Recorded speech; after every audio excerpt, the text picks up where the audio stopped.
Hey everybody, I think we got this working today. I think I got all the elements that I tend to forget. I'm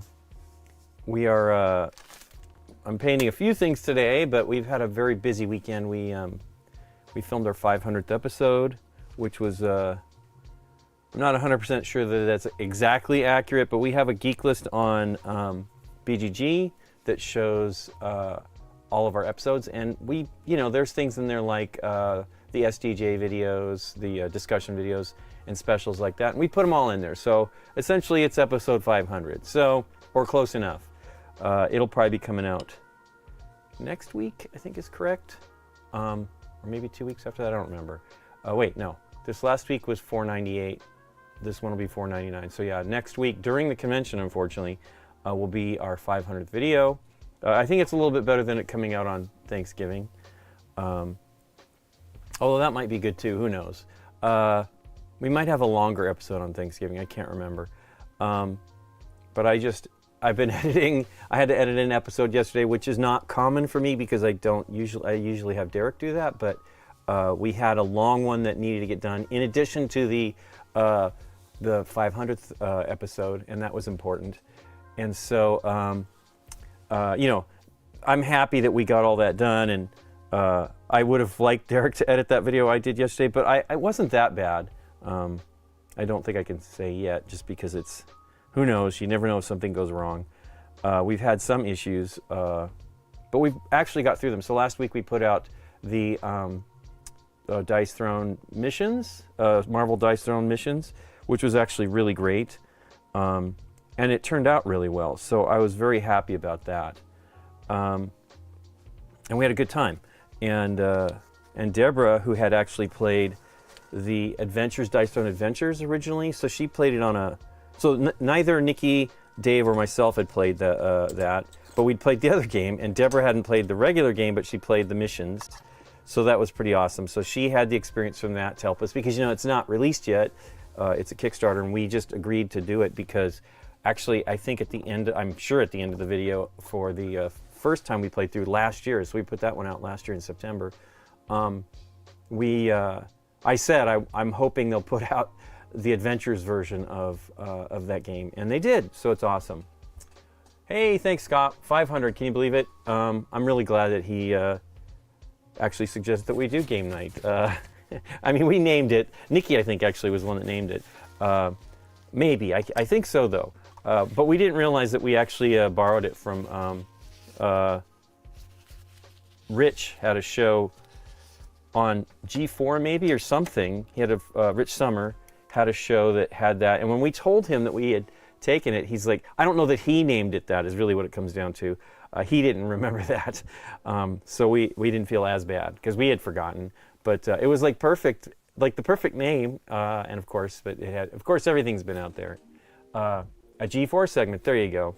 And that was funny because one of the things he did, I can't remember whether it was before or after ours, but there was an off-camera thing. Like in his video, he had like monster hands passing cards, and we had done a show that we were trying to do called All Things Geek. Turns out there's a show called All Things Geek out there, or there was, and we had Dave and my hands passing cards to my cousin Jessica, who was our host for that. She was great, and it kind of was reminiscent of that one too, because off-camera hands, everybody's like bothered by that.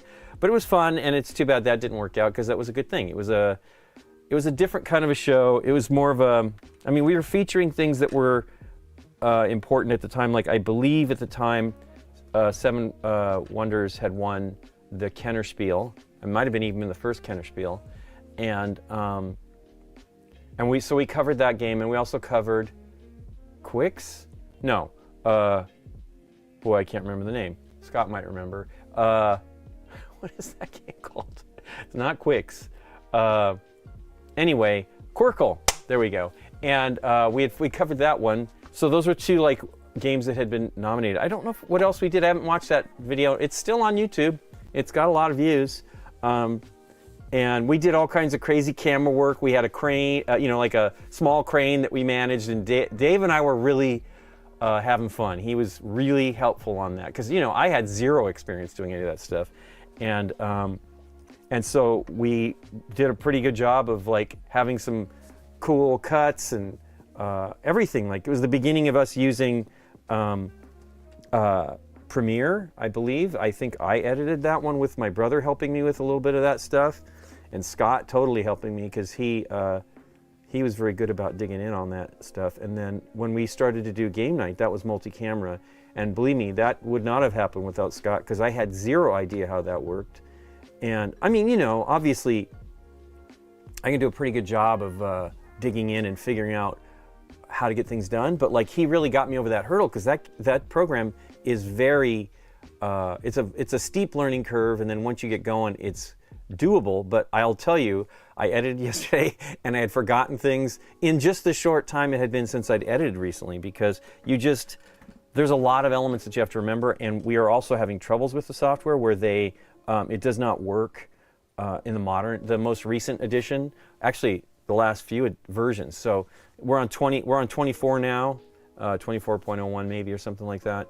And the last few iterations of 23 did not, multi-camera didn't work for us anyway, and a lot of people. It was like broken, and you couldn't really edit. I figured out how to make it work for me when I review edits. That's where it really came down to issue. But when you're editing in the program, it just grinds to a halt. And so if you go back to this old version, it works fine. So that's what we're using. Derek had edited a new episode on one that may be coming out Thanksgiving. The problem is I have to actually upgrade to the new version of the software, and then I'm going to have to go back down once we get it done. But he had edited it in 24 and got it done, but it was not great. So that was the new version. So it's kind of a bummer. I wish that Adobe would get on it and help us out there, because it is, you know, it's not cheap. We pay it's now a subscription-based piece of software, and you know, that's fine. I'm not a huge fan of subscriptions, but usually when Adobe puts out their new version, it is now working, right? And so we have this new version where multi-camera is not working, and my suspicion is it will not work at all in 24, because they almost never fix it in the updates. If it's not working from the get-go, then it's a problem. And it has me worried that they are moving away from multi-camera, which is a problem, because I mean, we're not the only people who use it. Our productions are probably a little bit more complicated for most multicams, but I bet you there's worse, where they have, you know, many cameras. We have 4 or 5 cameras on ours, sometimes 6, and that's a lot, especially when you have a 3-hour episode. So it's been a lot of work, but we had a fantastic, where he kicked around over a table. I wonder if that's still on. I bet you that's still on there. I think we saw that all on, maybe on YouTube. I don't know though. Gosh, YouTube, it has taken over our lives, and we did not even, I don't know how I remember watching videos on the computer, but it's certainly gotten a lot easier since YouTube came around. Anyway, but we're excited. We leave on Thursday for Dallas. We're going to be there a few days early. I wish we were actually going a little earlier, but I knew that I actually needed the beginning of the week to be able to be away. So my goal is to actually have the next 3 episodes together. We have to have one for Thursday, so that'll go out just after we will have left for Dallas. And then we have one that will come out Thursday of the con, which I believe is going to be our 500th episode. And then we'll have the one for Thanksgiving. And that one will be because we get back on Monday. Usually come home on Tuesdays, but because of Thanksgiving, we end up coming home on Mondays. And whenever we go to Dallas, we generally go back on Tuesdays. But this one, because it's right before Thanksgiving, Nikki has things to do. We will probably stream GameNight Tuesday morning, 10:30 a.m. Pacific Standard Time, right? Yeah, we're now on Standard Time. Hey, my thing it says PDT. Hey, I got to fix that. I forgot we did have the time change. That was the other fun thing this weekend. So it kind of fouled with us all a little bit. But we did have 6 people for the 500th episode. I would have loved more, but we probably were maxed out. I mean, it's tough to fit. We've done I think we've had 8, probably more than that when we've done like our old live streams, but we had 8 for the SDJ discussion maybe this year. I think we did have a lot of people this year. Last year we had a short. People got sick and were nervous, so we were missing a few folks. But this year, so 8 is tough. We only have 6 packs for microphones, so we squeezed in the loud people, Dave and Candace, who have the strongest voices around. Candace is a singer, Dave's an actor, so they have great and powerful voices, whereas we're better, but, I mean, we're not bad, but we're not that good. So yeah, it was tough too, because we were going to play an old game. I wanted to play an old game and a new game. The old game I wasn't too worried about it being, so on BGG when we do a video, it has to be linked to a game for it to have a home. You can put it in a gallery and feature it on BGG, but you really want it to have a home. And so we can't do 2 games. Whenever we do 2 games, I mean, you can play 2 games, but you would only be able to link to one of them. And that's kind of a bummer, but that's just the way it works. And that's been fine, because generally we only do 1 game on a show. But not on the live ones, of course. But so that we were going to do one that was an older game that I'm not even sure is, you can probably buy it. It's been available. I think the original designer, Peter Burley, has the game now, but we decided at the last minute, since it would be a big table hog, even with 6, that we wouldn't do it, because we would have had to put the wood, when we did GameNight, excuse me, I'm gonna burp here. When we did GameNight, Date Night, we used the wooden inserts, the tabletops on our videos. And so we would have had to have done that just to give us more space. But the problem with Take It Easy, which is the game we're gonna play, it's got a bunch of tiles that you have to play. And then when it's called, I don't even remember how they're sorted, but you know, they call the tile, and then it's kind of like bingo, but then everybody places that tile. So it's a cool, fun game, but it's not critical, but the one we ended up doing was fun, and then we talked afterwards, which was really nice. So hopefully everything works out, and that'll all come out. And then I would just, and we also filmed our Advent calendar stuff for this year too, a bunch of that. So I'm hoping to get a bunch of these things in the queue and done before December comes on that. Because it's hard. It's actually difficult when you get home to be even, I'm not even certain that we'll be able to stream on Tuesday, because you know, you get worn out. We're going to be after the con. There's a lot of talking, and we wear masks, so we're talking through masks, which is a challenge. So we will see. If not, it might be me painting silently. We'll find out. Well, I hope everybody's having a good day. We're totally ready, getting excited to go. Scott asked me last night if I was ready to go. I laughed. I'm like, no, because I edited till 1 a.m. I wanted to be done with the episode, and then I got a little bit of sleep, and then I'm going to do this today, and then I got to get everything ready. So I got 2 days to get it all together, and I should be able to get it together. I don't have as much. I have to render everything, which is not simple, but it does get. We figured that out too. Another thing I had to figure out. So there's all kinds of problems right now for me with Premiere. I don't know if it's with everybody. But we also run long episodes, so that might be uncommon, especially for multi-camera. Now, I don't know if I've actually rendered since I went back to 23.3. I think I did, so I think I still have to render within the program.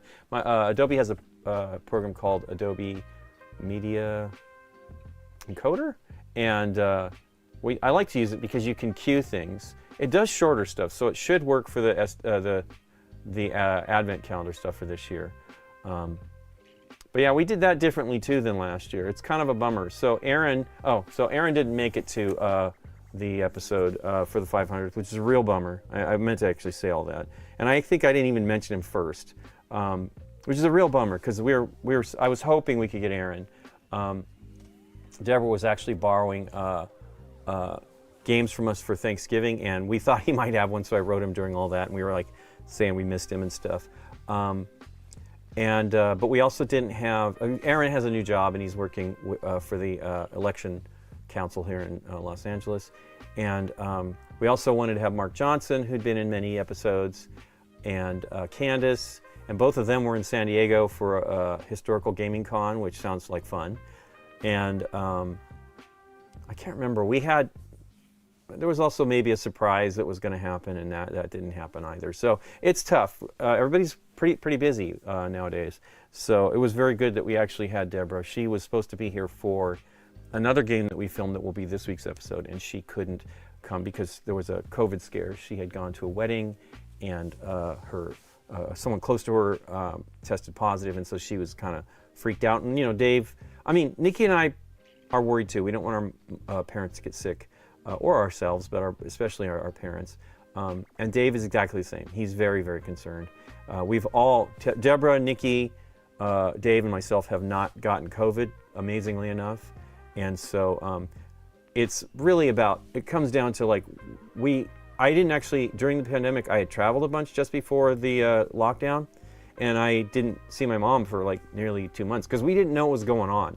They had all this, if you're asymptomatic and all these things, and so we were paranoid until we finally were able to get a test, and then we were okay, and so we could see my mom. I think we were seeing her a little bit before that, but we were wearing masks, and she was not happy about that, which, she's into wearing masks. She hasn't gotten COVID either, and neither have her Nikki's parents.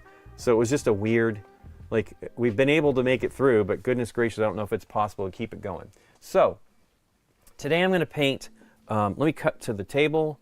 I don't have that shot in there. Goodness gracious, which one is it? I thought it should be the overhead. It is not. That's 3, I don't know. Anyway, here we go. So I'm going to paint, hey, I just saw that flash green. I hope it doesn't keep doing it. There's a turn on sequence that I have to actually get everything going on. Let me know if you see anything, and I'll keep my eye on it as much as I can. So I'm going to finish, well, I won't finish, but I'll be close to done with the termagants. Let's zoom in, this is way out. These are the newer versions of them, and they're great. I sadly kind of want to buy a there is a Tyranid Battle Force will be available for the holidays. I might buy it, I don't know. I really don't need any more. And the problem with Tyranids is if you're gonna play with them, you need a lot of them. So I'm not sure, but anyway, so I'm gonna finish these. These guys are almost done. Actually, I kind of feel like they mostly are done. Let's see here. Hey, there's 2 of these guys with no tongue hanging out. They're different though. It is pretty amazing. There's actually a lot of poses on these. These are great. Oh yeah, this one's not quite done. There's some pink. I still have some pink to do on all these. But here's the one that's the closest to being done. I did remember after painting it that I should be underpainting the base, because this was the airbrush overspray. And so when this crack paint dried, it leaves a gap, and you see underneath it. So I wish this would dry quickly so we could do it today, but I actually really like this. This is a Grelin Earth, I think, or something like that. Let me see here. Got something in the way. It's a really cool paint, but it does kind of Grelin Earth. It does kind of if you don't use it and keep it, any of those kind of technical paints, you want to use them because they don't last very long. But I had used, what was that paint called? They called dry paints. I really like them if you use them right away, but if you let them sit at all, they become unusable. So I generally don't buy that, and it's not that big of a deal. Wow, I think I got a little bit of paint there. How did I do that? Oh no, it's a piece of paint from that had blown on there. Anyway, so yeah, it turns out pretty cool. I will do the same thing for all these. I don't know what I'm going to do about this. I may just leave it. It's not that big of a deal. And then I will hopefully get to some Marines today. I've only painted the one.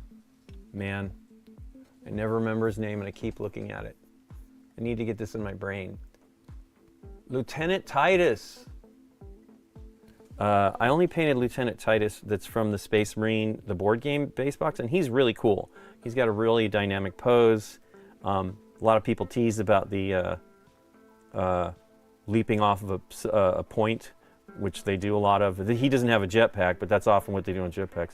Now you see here, it's pretty good, but I had a little bit that got through here. So I had done a little bit more on this one to actually maybe have that turn out a little bit better, but I really like that that crack paint. There is some other, it works great for the mud. There are some other ones you can get, and I think there is a additive, like a medium that you can add to paints that will turn into a crack paint. But yeah, I'm eager to paint these. I had watched some, I mean, basically I've already been doing it, but I was watching some videos about basically using glazing medium. And so I bought some Lamian medium. That's really for standard paints. But if you use the, Lamian medium is a glazing medium. If you use the technical contrast medium, it's essentially the same thing. And the point of it is, it lets you, you end up having to do more than one coat. I believe I did this guy in one coat on the blue, maybe a little bit more. But you get what they call coffee staining, and you're less likely to get it if you use some medium. So I might do the medium, or I might just go ahead and do it again the same way, because he looks pretty great. And you know, you can do, it's just, it doesn't have as, these guys don't have as much cool stuff on the shoulder pads or anything like that. These are all almost the same, except for whatever this guy, I should look it up. He's like the leader, and he's got different, you know, these guys are using flamethrowers. He's using a sword and pulling out his sword and using a bolt gun. So they're not as intricate as the stuff on the other one. Actually, I actually painted this Ultramarine logo wrong. I'll probably try to fix it, because it's actually flat. But I looked at a picture somewhere online, because I've actually never painted. Actually, it's not. I'm looking at the picture I was using as a source from, excuse me, it's on the shot, and they had the Ultramarine logo just like this. So I guess I'll just leave it. But if you look at the one on this pack, let's see if I can get it to focus. It's got those, it looks kind of, well, let me put on some glasses that let me see this at this small. It looks like it's the same thing. Yeah, it is. They're kind of wing-like instead of straight. Oh no, that's kind of straight. But the one on here, it looks straight on the, yeah, straight on the pack, but it's not on the shoulder pad. So anyway, I don't know anything about the Ultramarines. I mean, they are the base units that you use in 40K. A lot of people love them. Hey Adam. Fun fact, these guys were the inspiration for the Zerg of, oh, I wouldn't be surprised. Nikki loved playing the Zerg in Warhammer 40K. Not 40K, in StarCraft. We love StarCraft. It was, so we had never played, we were playing like first-person shooters back then, and like we did Quake 3, Quake 2, and you know, we played like the deathmatch stuff where it was all a bunch of us running around being crazy, and then we really got into we got the tech demo or whatever, the test of Quake 3 Arena, and it was basically two different areas you can run around in, I think, or maybe one, but I do believe it was two, and maps, you know, and then we played the heck out of that, and then I bought the original the game, but we never played it. We never played it as a group. It was pretty funny. But we had kind of migrated. We started with the LAN gaming with our group. We started playing. It was really so our board game group started originally. Let me cut back to me. Our board game group. Where is this stuff? There's the mouse. Okay. Our board game group started out with some friends, and one of my friends who I actually had played games with when I was young, with some neighbors of his that played every Friday, and they had, you know, a couple hundred games. It was amazing. And so we would play, mostly I remember playing a lot of Avalon Hill games, like the 3M and Avalon Hill games. And it was amazing. And so then we ended up moving near each other and decided to do a game, you know, game night, and start up playing board games. And so we did that for like 2 months, and then we got into LAN gaming. And so then there was like 2 years of LAN gaming, and then we came back to board games. So the group evolved a bunch there.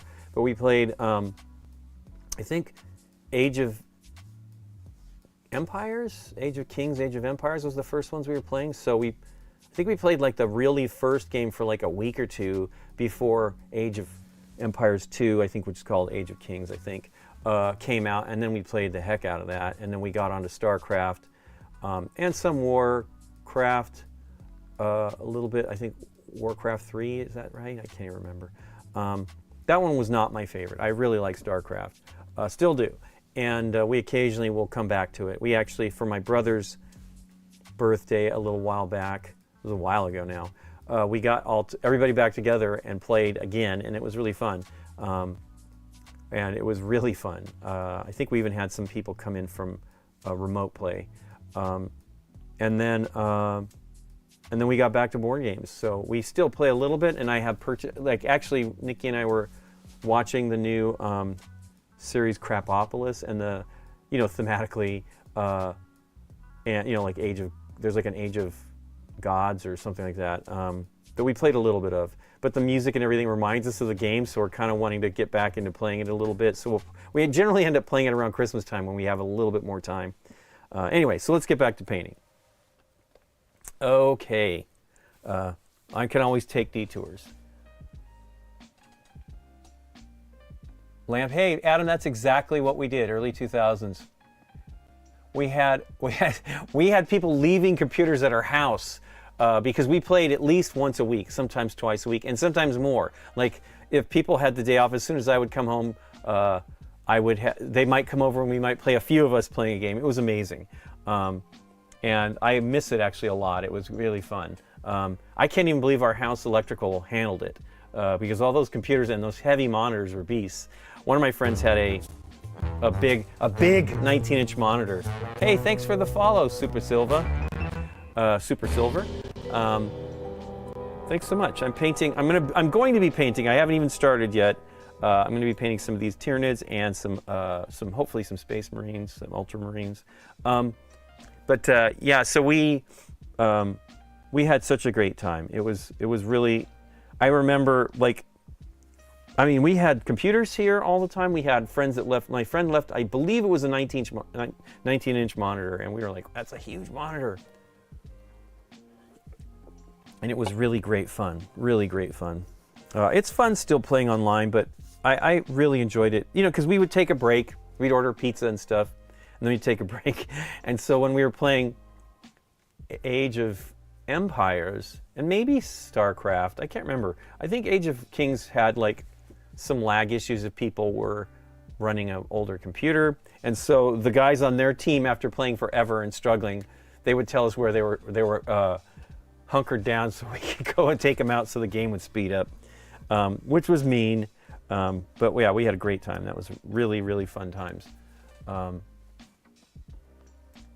Hey, James Nichols.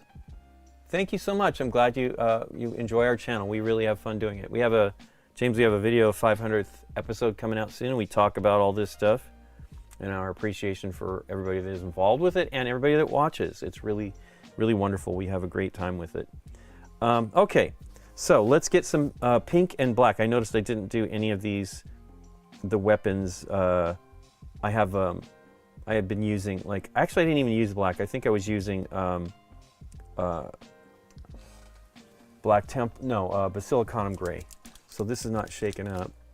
You can see here how much pigment is at the bottom of the bottle. You need to have all of that mixed in. And so what I do is actually added one to another bottle of stuff just a little bit ago. That's why these are out. These are mixing balls from Monument Hobbies, and they have some different ones. They have larger ones in their standard bottles, which is weird.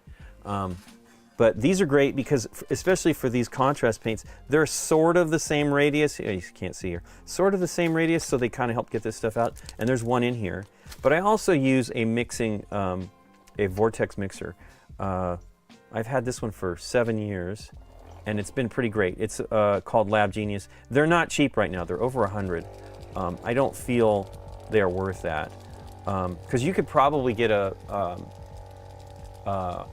surplus lab one. The real one I wanted when I bought this was a huge heavy-duty lab one, and I will tell you, they probably don't move as much as this one does. I kind of have to hold the Lab Genius mixer. Maybe I can show you here. I do have it set up so it can kind of get into the shot because people ask about it.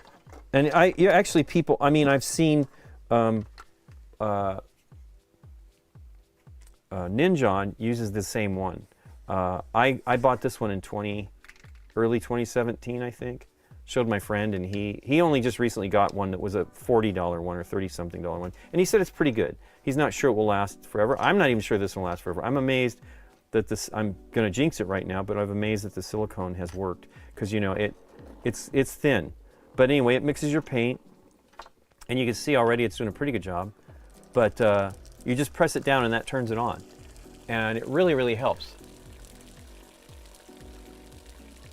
True, the LAN parties and the DNA. I mean, that's why we love playing games together. We don't actually have many straight games days here, because we're filming. Although we occasionally do, and we plan for it. Like we had filmed, when we did Dwarf Romantic, we filmed we had Dave and Deborah come over a week later. Deborah was really available those 2 weeks.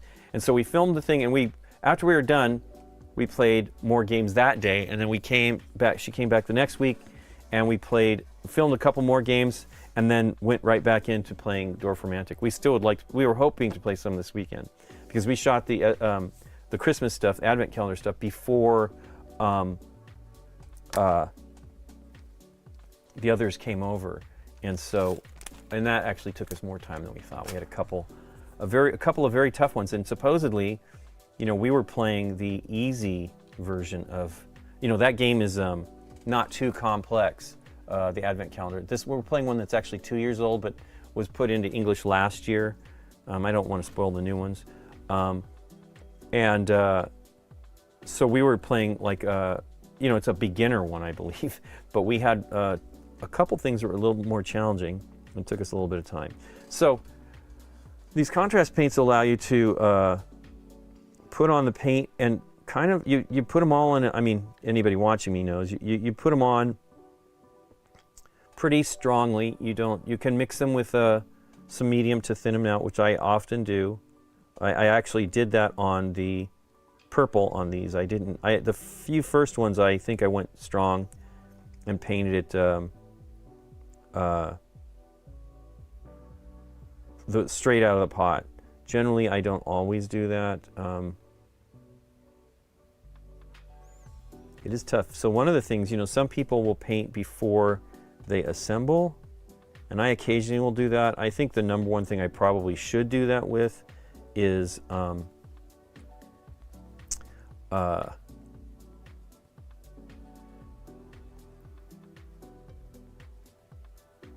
like the darker colors sometimes. But when you use the contrast medium, some of the darker colors really could use it. It helps reduce the intensity. But you see, let me see, I showed you these.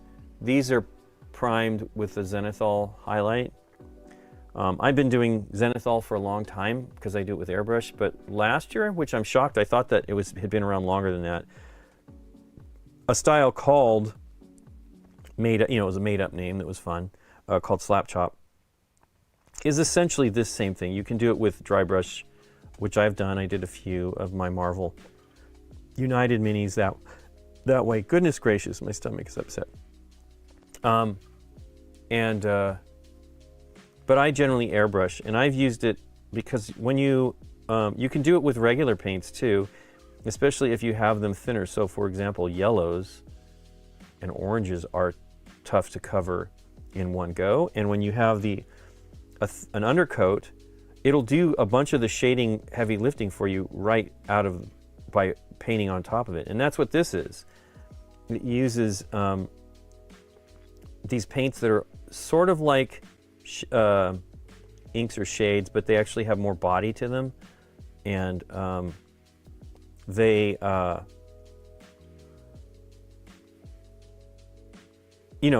transparent enough that the shading from the underspray comes out on its own. So the way you spray, I tell everybody this every time I paint. The way you get the, come on, in focus. The way you get them to look like that is you spray the miniature black. Hey, thanks for the follow. In Hove Love Away Fair 853. Okay, well, how you doing? Yeah, these are Super Silver. These are GW's. These are part of the introductory set, which I have right here for the new go of 40K, which is called Leviathan. So they have new Tyranids. These have just the Termagants. I don't know if they're really. I think Gene Stealers are different. And then 5 Marines, but they have many boxes now that have. And you can still buy the Leviathan box. I kind of want it, but I don't need any minis. I've got, I don't know how many boxes above me here looking down at me like, hey, when are you going to paint me? So I really want the Battle Force for the Hearthkin / Leagues of Votan. I'm not even sure all of the stuff that goes on with those. You know, oops, that's out of focus. Let's get that out of the way. How they work. I know that I've read some lore when I found out that, because I had friends that were into what they called the squats. That's what essentially the Votan are, the release of those squats or space dwarves. I was painting them here. Actually, Sebastian gave me this one, my friend, because we were going to paint. They had a paint day when we were visiting in Germany, and so I've been wanting to paint these, and so he gave me a set because he only wanted certain components from them. Actually, he was not interested in painting them, which is funny because he's such a great and fast painter. So I got those, and then I bought another box here. I bought this Kill Team box, which is probably some of the same, but I left much of the stuff behind because I only really cared about the minis, but I've got some of the transfers and stuff on it.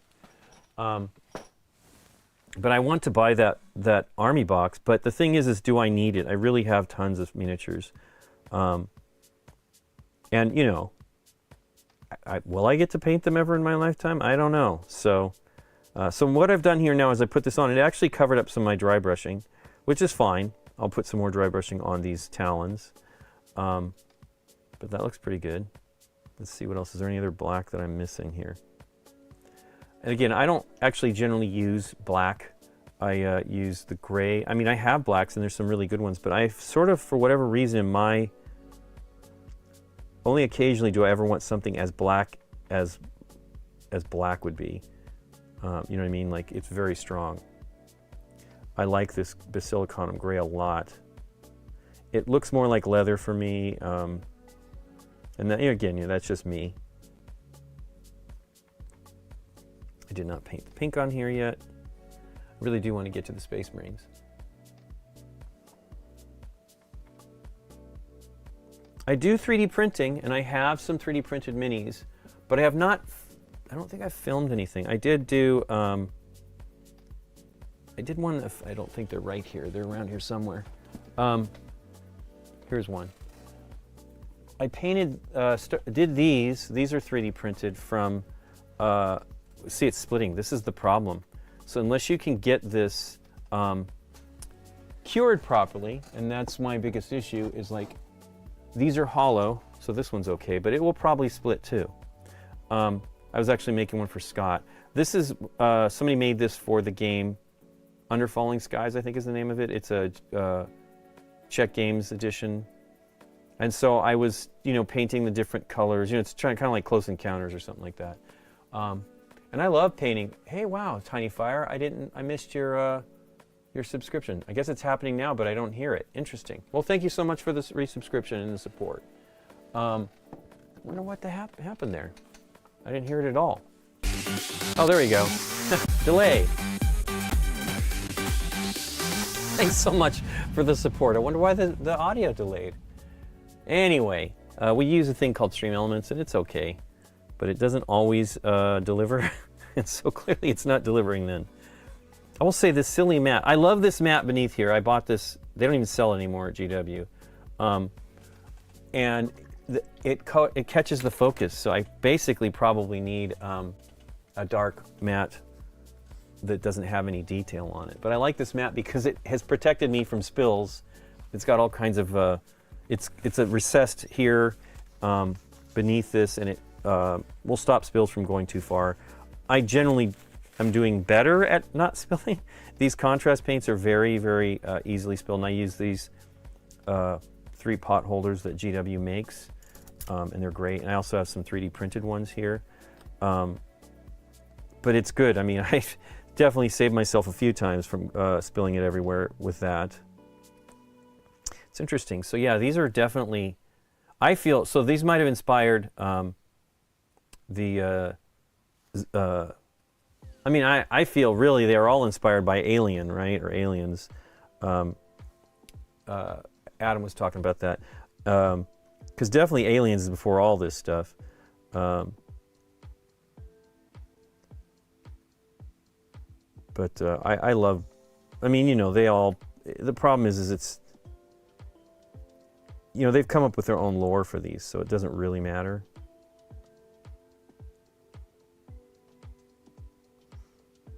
But I actually really have fun with I'm a capable painter with standard acrylics, but I have real fun with the contrast paints because you can go pretty quickly, and it's improving my skills as, you know, as a regular acrylic painter. It's not focusing. It improves my skills as a regular painter too, because I still come in afterwards and use standard acrylics for lots of, like all the gold, the metallics, even though I think I've not used them, but Army Painter has metallic speed paints, which I believe really don't behave like standard speed paints, but they're supposed to be pretty good. I will try them at some point because I don't love the GW metallics. I have my favorite color of theirs in the metallics is the Retributor Gold, which when I visited one of the stores, we used to have a store, a Warhammer store in our sort of in our neighborhood. They closed after the pandemic, maybe even before the pandemic was really kind of done. And he convinced me that the gold was very good, and I was like, okay, I'll buy it. And I was really impressed. It's one of the nicest golds out there. I do feel the one from, I have a similar color called Rich Gold from Monument is pretty awesome as well. So you could be satisfied with either of them.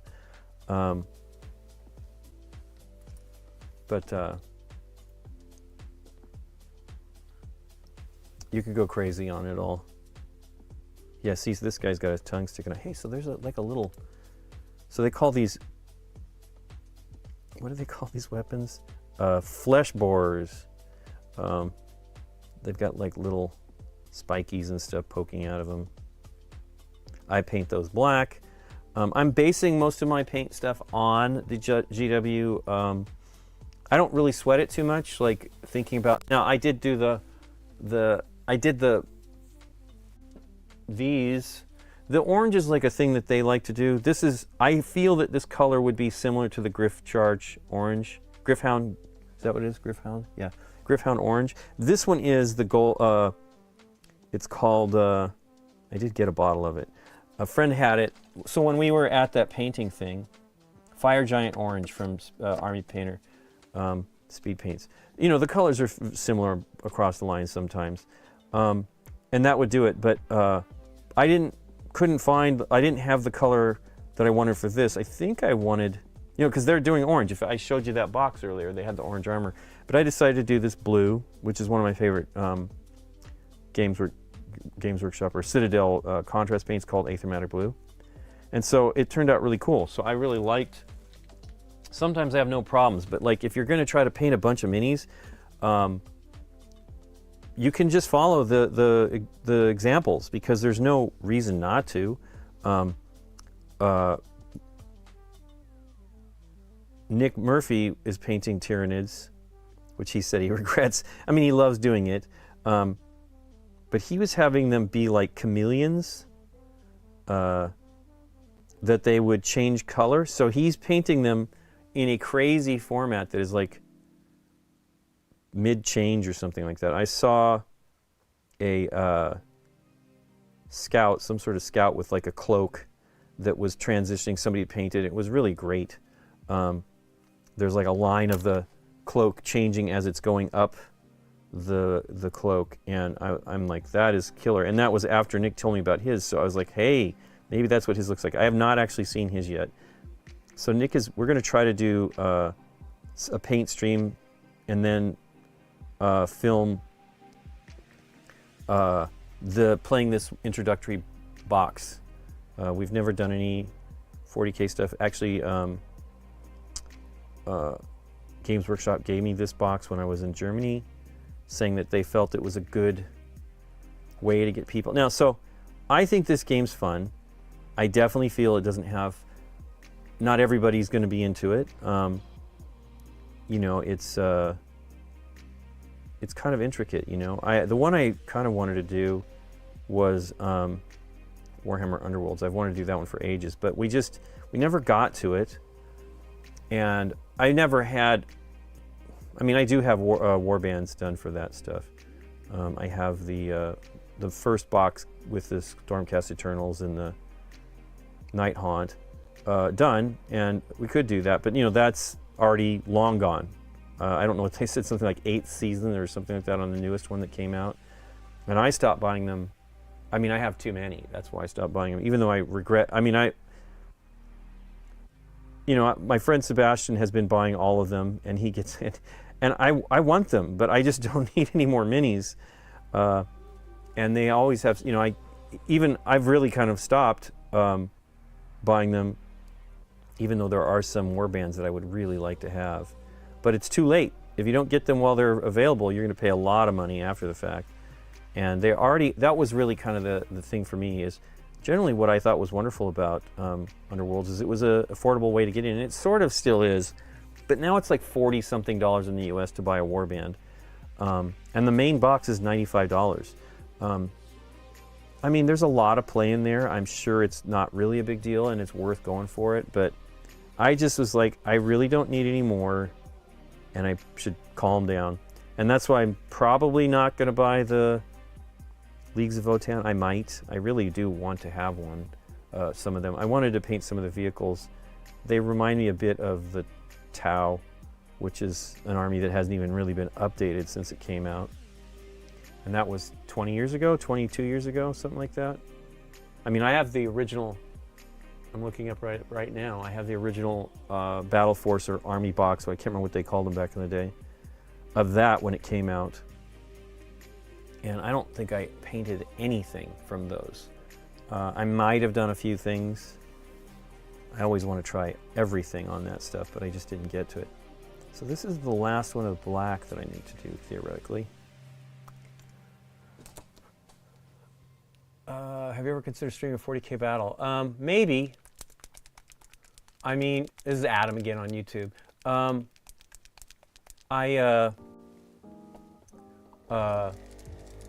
That's why we're going to probably do, I mean, I guess I was talking about that already with Nick. We're going to do a small 40K battle with the introductory set. Oh, you have a bunch of Gene Stealers painted like the Xenomorph aliens. So I have some like that with the Space Marines box. That I have 2 Space Marines boxes. I actually had 3. Ooh, I didn't put that lid on there very good. Wow, that's bad. So this is the problem with these bottles, is that they tend to leak if you don't do a good job sealing them. And I actually had the back end of this a little bit up. Anyway, so yeah, I had multiple boxes of Space Hulk, and it's funny, I gave one to Annie and Sebastian because they didn't have it, and he gets everything he wants. Sebastian's like great about finding stuff, but they were very happy. He painted the whole thing, and then he was nice enough to give me a Gore Chosen. That is a box of a fantasy fighters, and he painted he gave me the game and then painted them. They're really nice. I'm not sure where those are at. He's just such an inspiration as a painter because he is so fast and so good. And you know, he's like, you got to paint every day. Now, I can't paint every day. I would love to. Maybe I'll get there at some point. You know, just an hour or something would be nice, but it's hard. You know, he advocates, which I used to do, having a little tray with some stuff on it. You can just paint at the dinner table or something, waiting for dinner or something. But I have this paint station set up here in the studio, which is good, and I can do that too. It's just, it's funny. I mean, Only occasionally do I come out here by myself.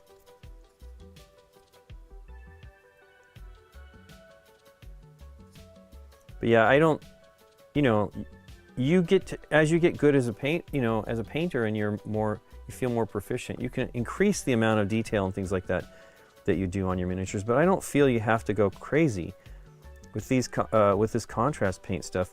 When you have this undercoat that's already doing a lot of work for you, you paint the visible stuff, and it's going to be pretty great. You know, you don't. You know, I'm not a competition level painter. I don't really want to be.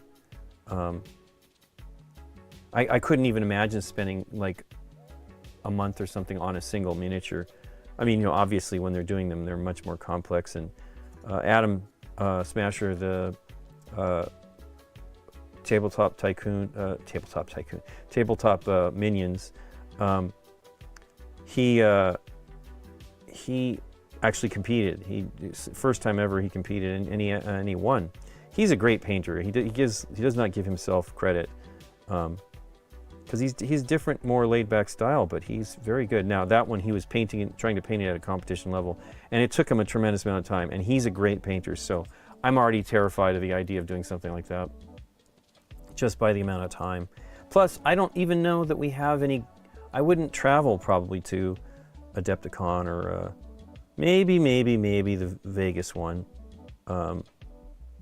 But I feel that's early in the year, and I can't remember, and I just do not want to travel that much. I'm trying to keep January and February as light as possible, because it all starts up in March and April, and then we have a bunch of events throughout the rest of the year, kind of.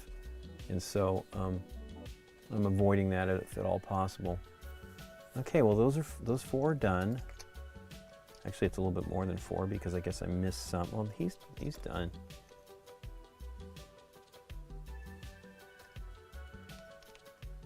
But yeah, these are great.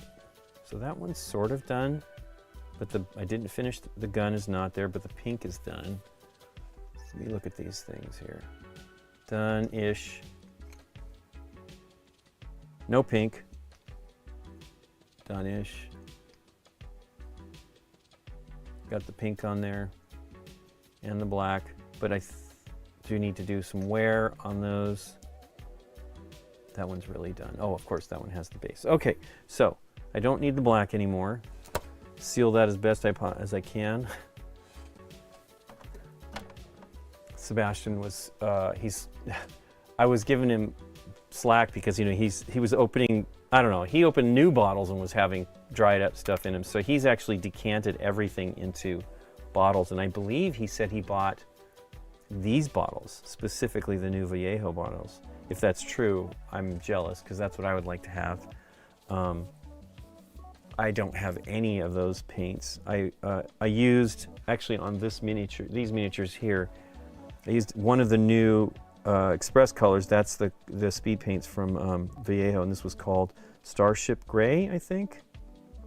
And I like it. I probably could make it. It looks like it's a mix of this color and maybe Basilicanum Gray, but I will still try to buy one. None of them had it. He actually got it at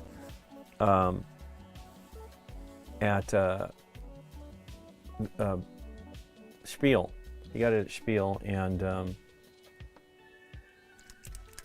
I would have loved to have bought a lot of stuff. They actually had things. I did not get to go to Artis Opus, which I wished I had. And I wish I'd gone to Monument Hobbies at Gen Con.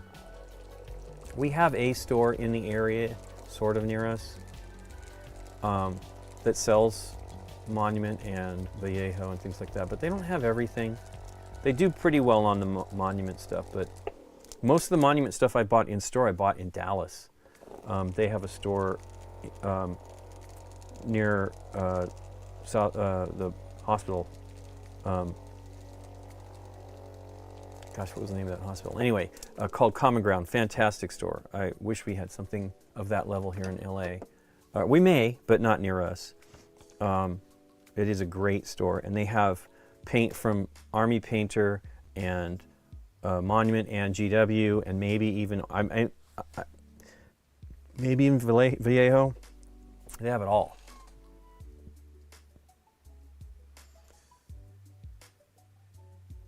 Have you ever considered playing before?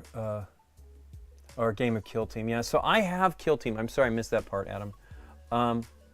I have that, and I actually love the idea of what it is too, because it's similar to, for me, for Warhammer Underworlds. But I think we're going to do this introductory box. We'll see how it goes. I was excited actually about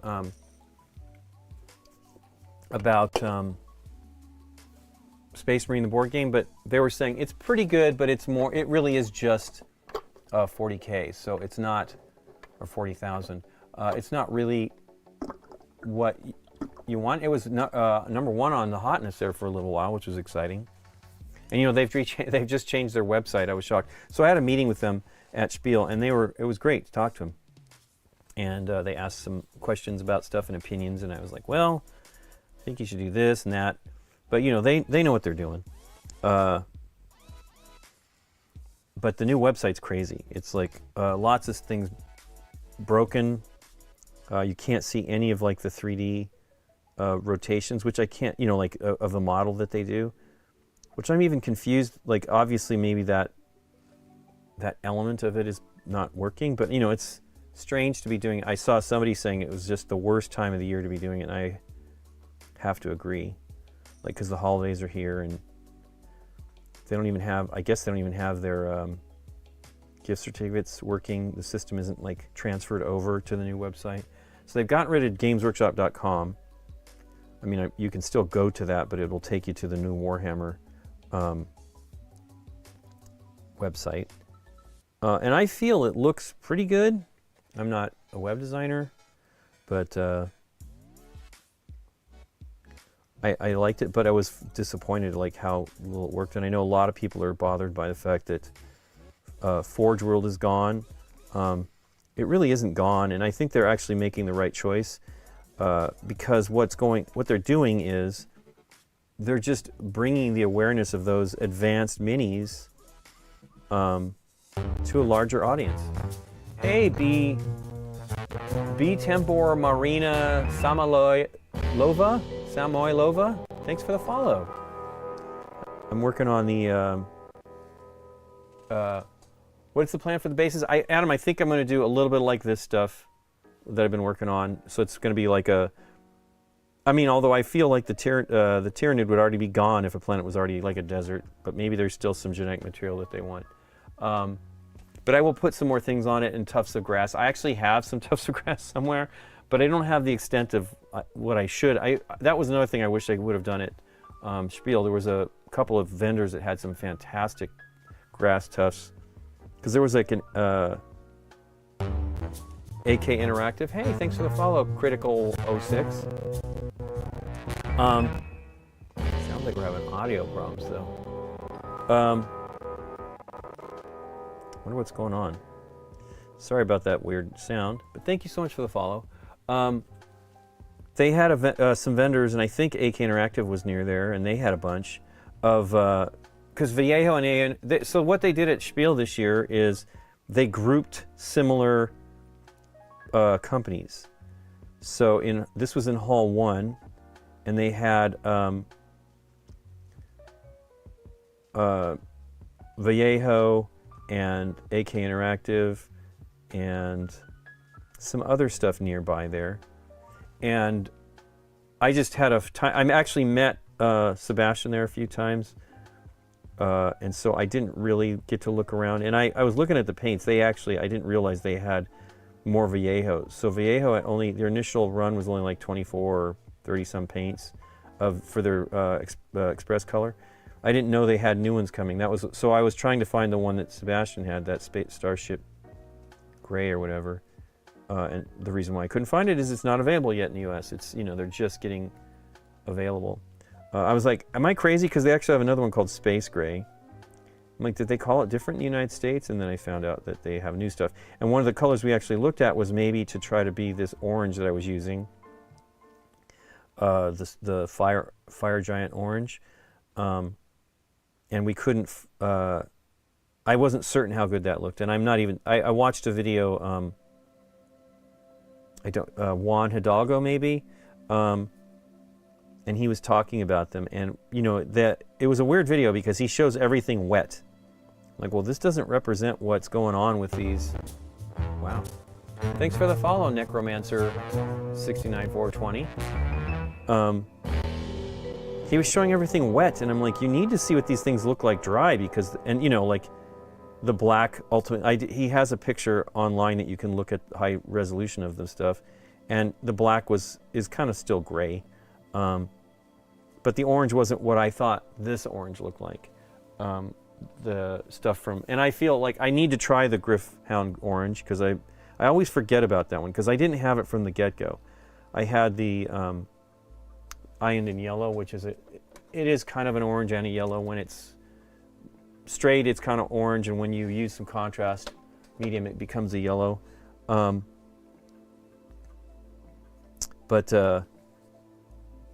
Yeah, I don't know. I just didn't want to buy it because I didn't know, and I didn't need another orange if I did. Hey, Mimetics 310, Mimetics 3D, thanks for the follow.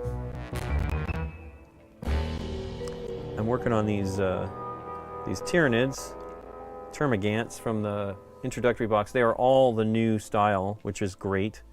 I didn't even realize how awesome they were till I started to paint them. I was, you know, trimming this models and stuff and putting them together. These are all push fit, although I think I did glue some things.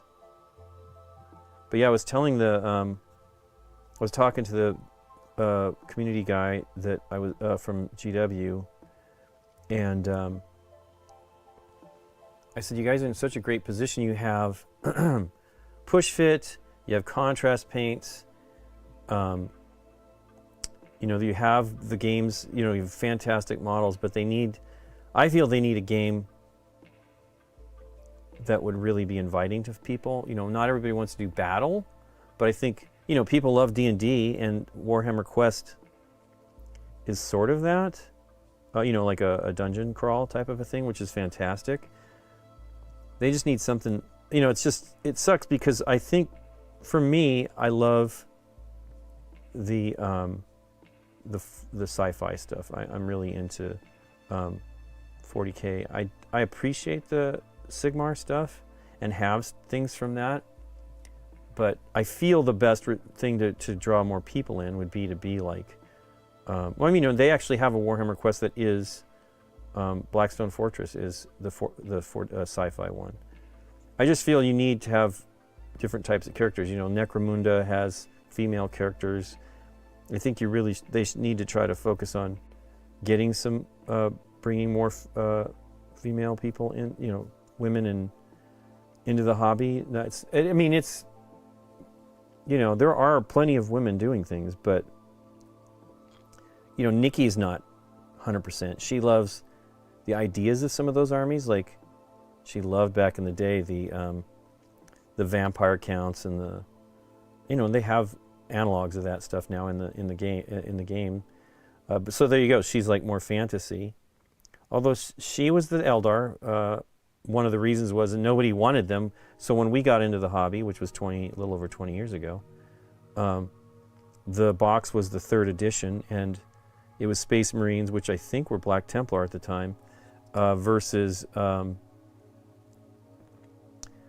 Dark Eldar, which are now called gosh darn it, because they're called Eldari, Drakuri, or something like that. And the real reason why was, I mean, she likes those minis. She was a goth kid. Additionally, they had. Hey, thanks for the follow, Sickboy71. Hey, Mimetics 3D. Thanks for the compliment. I'm having fun doing these. The audio does sound drunk, Scott. I don't know what it is. Maybe you can poke in there and see. I don't know what to do.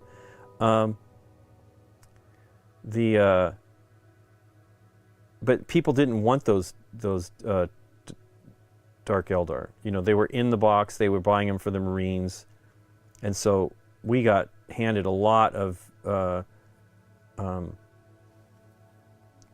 Eldar, and I painted a tremendous amount of them. I don't think I ever finished all of the. I know I didn't. They're sitting above me here, unpainted. Some of them, the vehicles. the Raiders and stuff like that. But I think Nikki, she has painted. She's painted some of the vampire counts and stuff like that. I think she'd be a great painter if she'd, you know, she's got her hobbies. But I have the stuff. Maybe she'll do a little bit with me. It is very, I really like painting minis. I wished I had a little more time to do it because it is relaxing and it really lets me just, you know, I mean, I've done it for years and years. When I was young, my parents gave me Revell sets that were like World War II things, and I learned how to paint figures then. I want to find them. They're around somewhere. I'd like to see how they look, because I painted with enamels. I was actually slow to get on the acrylic bandwagon because I didn't think it, you know, I didn't understand. I mean, I used acrylic for painting in my art studies and oils. Now I wouldn't even think of doing, I mean, I'm resistant to doing oils. It's just a lot of nasty stuff. But Wapelius, who I sometimes raid after we're done here, he paints his miniatures with oils, and they are amazing. I would love to have that skill. A great seller, maybe. Hey, Joe King, how you doing? Adam's correct here. He says on YouTube, he says, it's funny how many Kickstarter board games get funded on the strength of the minis. Board gamers love minis. You'd think that Games Workshop would draw more people in that way. Well, they're working on it.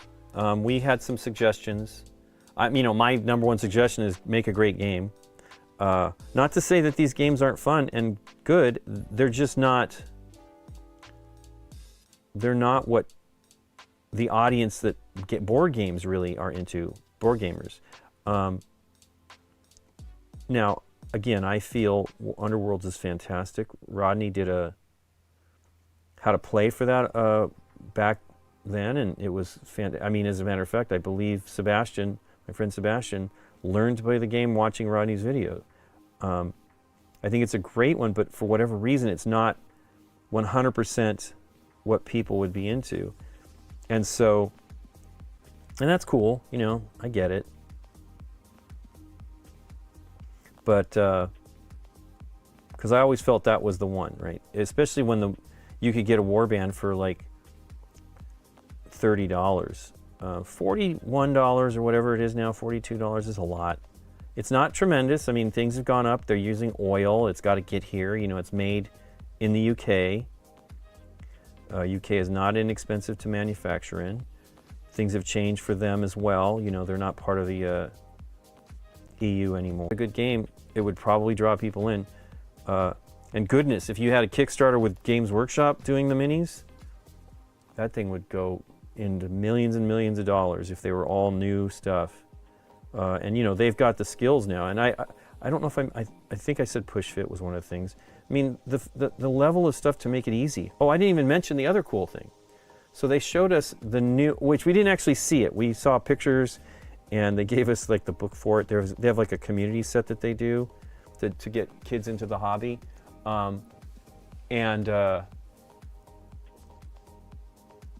They have a new sprue style, which I'll show you. I'll explain it here with a sprue. Let me see if I have something with miniatures on it. I don't. So you would have, I must have a sprue here. I'll just pull one of these out. So they have a new kind of sprue that you do not have to clip it from. And to me, that is like, so this isn't really, I mean, it would do it. So there would be an arrow pointing to a specific point where you're supposed to push on the mini. And when you do that, it just pops off the sprue. And they've done it so that, like, this would be, I said, I'm like, is it still a strong enough connection for the injection? And he's like, yes. But what they do is they would have like posts on here on the foot for it to mount into the into a base. and then the miniature would pop off, and you wouldn't have to clean up too much. And they're doing a pretty amazing job at getting the mold lines reduced. So you could, I'm one of those people that like to clean the mold lines and make sure they look as good as they can. And it's what's most annoying to me about doing so like I worked on this one here. It's one of the things that's the toughest for me to get even into my head on doing these minis from CMON. This is the Marvel United very first box. Higher Fantasy Flight Design. Hey, they've had stuff for many things for them. It's pretty hilarious to me, as Adam's saying that they need to hire Fantasy Flight. Fantasy Flight did a lot of stuff for them. So, you want to clean the mold lines, because when you paint it, I can see one right here that I didn't get. When you paint it, it just becomes very visible that you didn't deal with it, and it's okay. Most people don't care. I'm just crazy about that.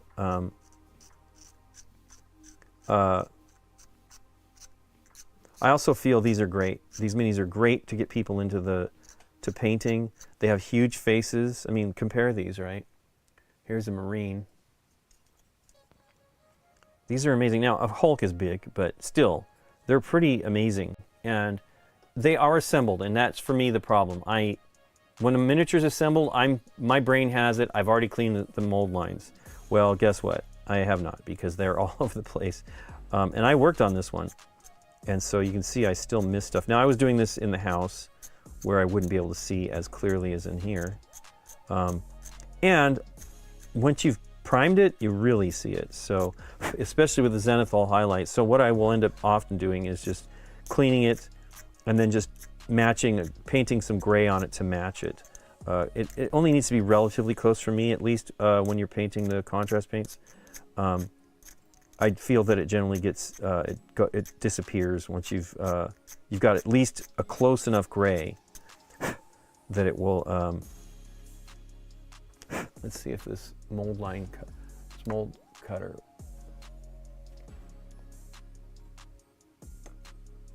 I agree. I don't have the real early Warhammer Quest stuff. The earliest stuff I have is maybe Silver Tower or something. I have Shadows over Hammer Hall, and I don't have any of the old stuff. And GW has tons of amazing games from the past.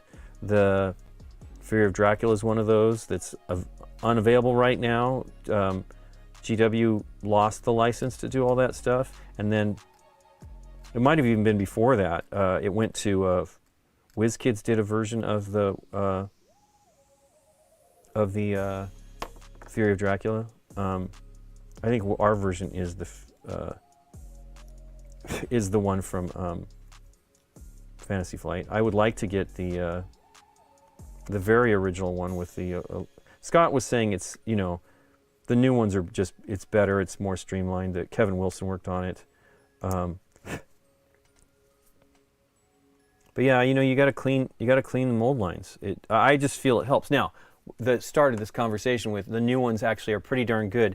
GW does a great job of the way that you push the miniature together, particularly on the push fit ones. Does a pretty good job of concealing them. I will show you one weird one here. Let's see how it looks when it's done. So I ended up gluing it because of it. Was it this? No.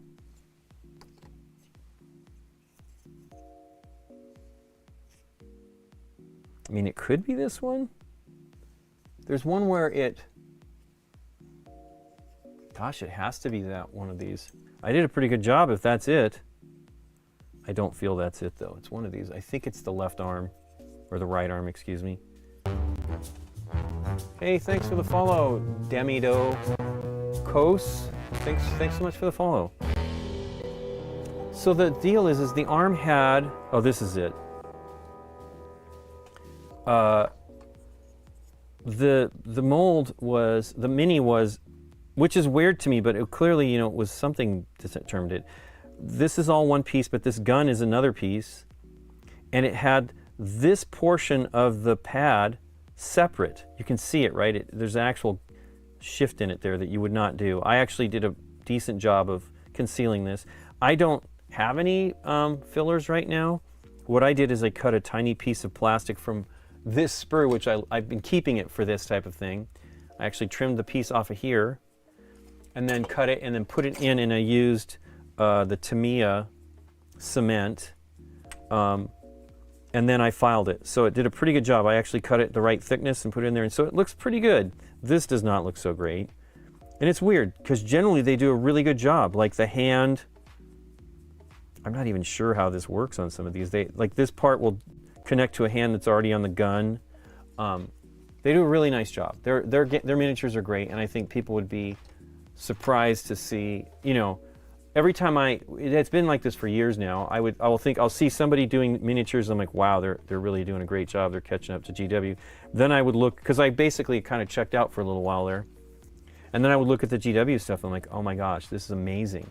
They're just so far ahead, technique-wise. The problem is I feel right now, they kind of just are, you know, because of this ease of creating miniatures. I mean, it's not easy, but sculpting them is a little easier using a toolbox, and you take these components out. They tend to have a little bit of, you've seen it before kind of thing going on. But they still, when they do the crazy giant ones that are just so different, and that's got to be a big time sculpting job, they are really great.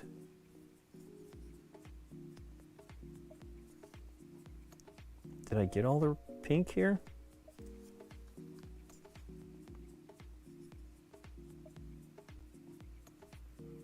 I do love these. They're so great looking. They did such a nice job. And these are just, you know, probably somewhat base. I don't know the basest units. I really don't know. I need to pit. Well, that's the thing. I want that box, but I actually want 3 boxes. I will not, minimum. I will not be buying 3. Because I want the Chaos. I almost want a Age of Sigmar box. I mean, I don't have an Age of Sigmar army. I don't need one. Truthfully, don't need one.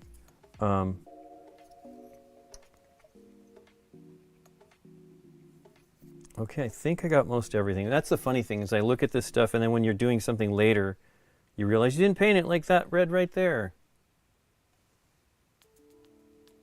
Pink. I'm trying to use a lot of this pink. I have 2 bottles. I thought I didn't have one and bought it. Whenever I go to a hobby store, I tend to buy stuff from them because I want them to stay in business. And I bought a pink that I thought I didn't have, which I had totally. It was in the wrong place in my organization in here. And so now I have 2 bottles of it. So I will try to use them all. Use pink on everything. I'm going to go for the Barbie look.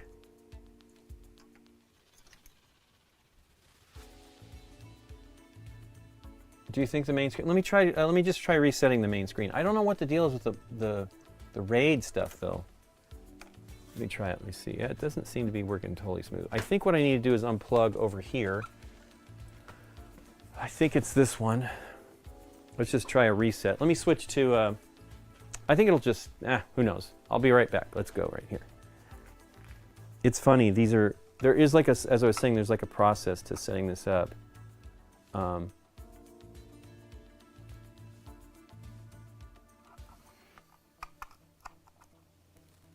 Okay, let's see if that does it. Hopefully. So Derek does a lot of this stuff behind the scenes for me, so I don't really know how all of it works. We were talking about so last, I think that day that we were gonna film, gosh, what day was that? We were gonna maybe have Dave and maybe Deborah. And we're like, hey, it was the 26th. And I wrote Derek, I'm like, hey, do you think you could run a stream? And I'd forgotten the whole reason why we were even streaming. I was going to be painting that day was because he was going to be at Blood on the Blood on the Clock Tower Con that was in Vegas that weekend. And he's like, I'm in Vegas? I'm like, oh, that's right. I'm so sorry. I knew you were going to be. Hey, it doesn't look like it's working at all. Let me think. It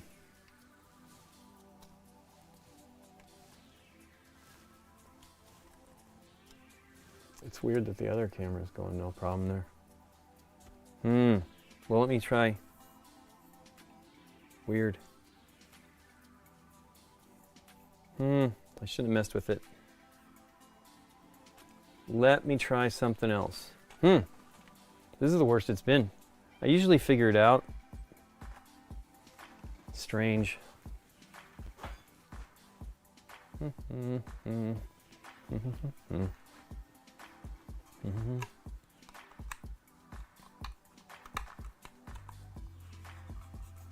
Is it actually working? Does not look like it's working. There we go. Wow, that's scary.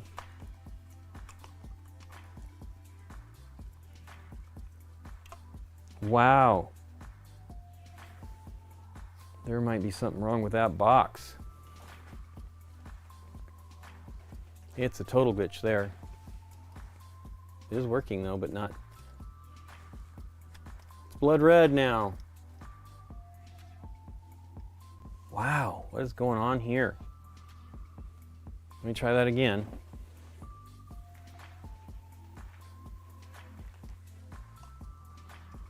These boxes are kind of old. We've had them for a long time. They do the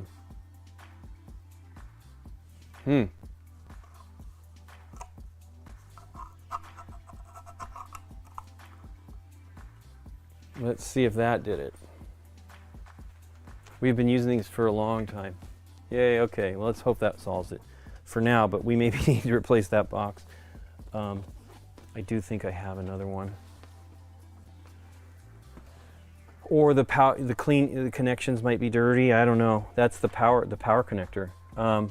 Anyway, there we go. Hopefully that works. It's weird though, there's like absolutely a cycle that you need to turn them on because of the HDMI stuff. Because we actually convert them to SDI, which is a broadcast standard. So we're using cameras that really aren't broadcast cameras. But they do okay most of the time. Okay, I've got the red, or the pink. So let's try the white.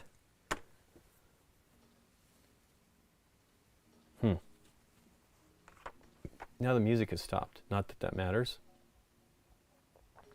I guess it's going. It's quiet. Actually, I like hearing the music. It is not the greatest stuff. Okay, so this is a little fidget popper that Adam had told me about, Adam Smasher, at Gen Con, and he did a video a week or two after that showed it, and it's great. It's a great little palette when you're mixing a small amount, particularly with dropper bottles. I am not using dropper bottles. I might switch all that stuff over at some point. But yeah, it's another thing, you know, Adam was asking about the bases. There's one thing I love about Warhammer Underworlds. Look at these bases. These come the way they are this is the design in the box. You know what I mean? Now, it's not creatively different, but man, they look amazing. I can't do bases that nice. They just look wonderful. All of them are great. Here's one from the very first Warhammer Underworlds. Look at that. It's just amazing. Here's another one. It's so good. I just love them. And that is what they absolutely have to do for the, oops, clink. That's what they have to do if they do I love these two. You know, the curb and all that stuff. They just look great. I feel that's what they have to do if they did some sort of an introductory system. You know, I mean, it seems like that's what they're doing already, but you know, Warhammer Underworlds is just not it. I don't know why. I think it's pretty fun. I played it a few times. I love painting the minis. I love the sets. I have 30 of them maybe, or something like that. 1, 2, 3, 4, 5, 6, 7, 8. Probably have 20 something of them. Plus I have all of Scott's to paint. I've been working on the orcs here. That for Scott and I'm trying to paint. I actually like painting both at the same time. This one's not done. It's mid. The yellow really needs some work on it. But I was very happy because this is actually a yellow, one of the GWs. It might be the Bad Moon yellow, maybe, I can't remember. Looks kind of green, but it's still cool. Here's one of the Marvel United minis I've been doing. These are recent ones. You know, and these are the same, you know, these are very simple, easy to get in, you know, use the contrast. Look at the shading on Daredevil here. Like, that's just because of the shading from the airbrushing. You don't have to airbrush, but there are inexpensive ways to get in on airbrushing now. I have that one compressor, little compressor with an airbrush that comes with it, and the airbrush is not bad. I've used it several times to prime. I have many, many better airbrushes, but this is a little compressor that's battery rechargeable, and it, you know, it does a pretty good job. That's just, and it shuts off when it's not spraying. This has a quick disconnect valve on it, so the air doesn't come out. So, you know, airbrushing's cool, and there's lots of things you can do much, much more. Hey, thanks for the follow, Tex Gordon. Hey, no problem, Joe. I think as long as it's fixed, I wish the audio would be better, but the camera tearing is weird, and I was worried about it when I was checking out this morning. So let's try doing, I have the Pro Acryl white, which is pretty much my favorite white, even though I don't love white paint. I don't think it's not real solid for me.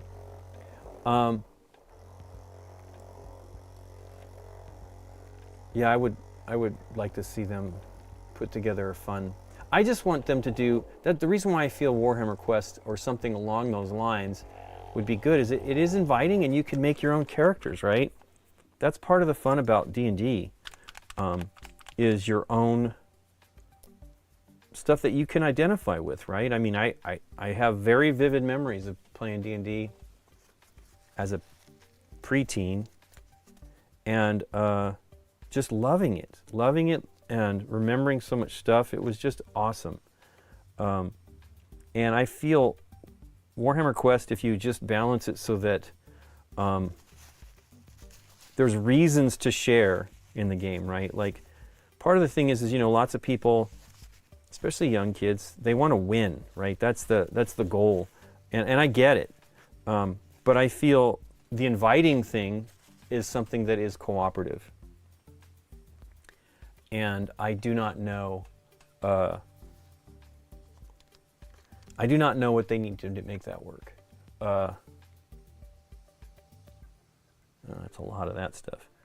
I don't know what they need to do to make that work. I feel it could be a big deal if they could get just, you know, they actually, if you look at the new website, they have lots of different people on the you know, like I said, kids, they're into it, and, you know, white men. Lots of white men love this hobby.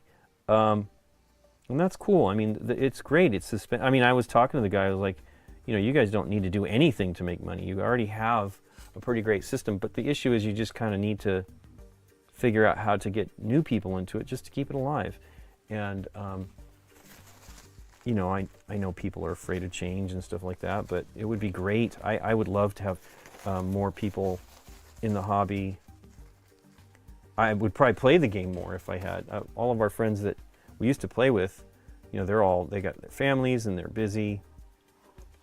And we, I don't know that Nikki ever played. I haven't played a real game of 40K in a long time. It has just been terribly, terribly long time. Let's see how this goes. This might be too wet.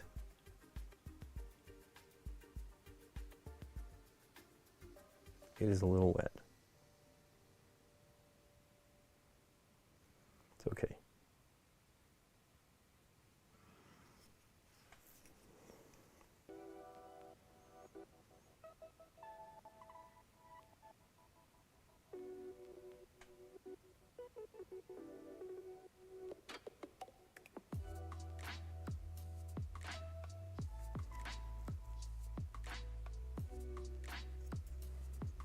But I would really love it if there were more people in the hobby. I'd love more board gamers playing too, because I think I think their stuff is amazing, and their minis are really, really gorgeous. It's expensive though. GW is expensive, and you know, understandably so. Their stuff is really great. That's what I love about the smaller systems like Kill Team. And I have not played Warcry, and I don't have any of that stuff. I would like to get in, check it out, but I don't really need another. I don't need another one. It's a little too much paint. Now it's probably not enough. But Warcry seems like a fun one too. I mean, we have some friends that Chad Roberts, he loves it. I just haven't bought anything. I thought about it. A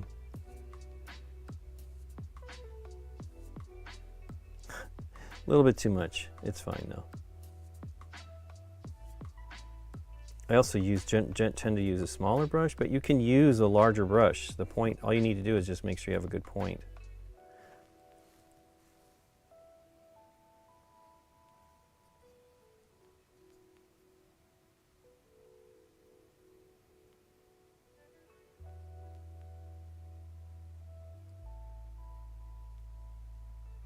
I haven't dry brushed this yet either, so that will do something on that.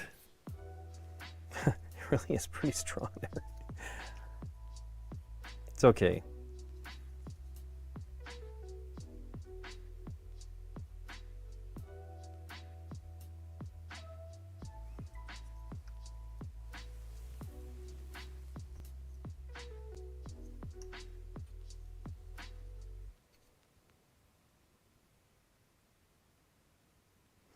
But it may be working already. I mean, as I said, that Space Marine was the #1 game on BGG 2 weeks ago, I think.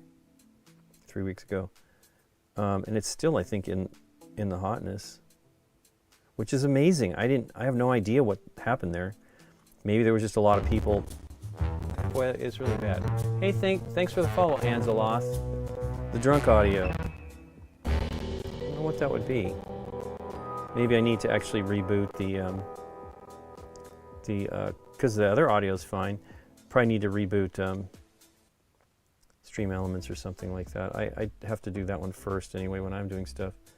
But yeah, maybe they're doing whatever they're doing is working already. I mean, I think that they have great stuff, and they could really get people into it if they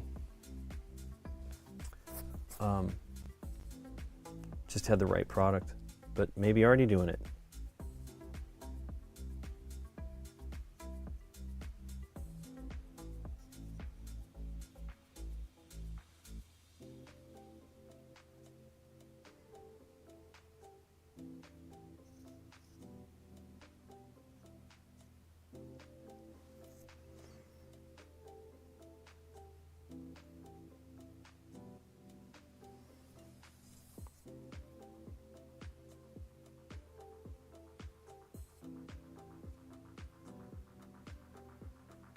Paint's now drying. Too much, now not enough.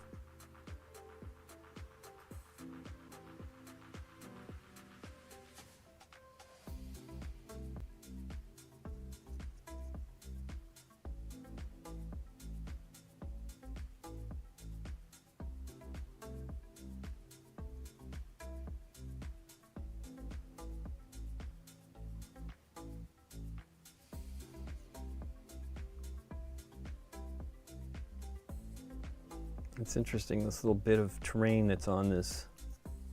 I'm not really sure what is happening there, but it's cool. See, they have a little bit of terrain on this one too.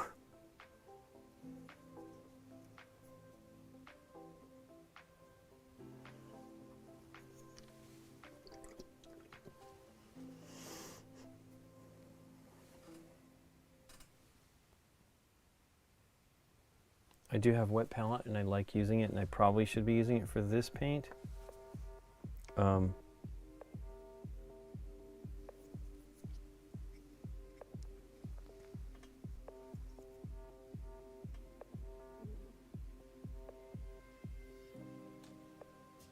That's a little better.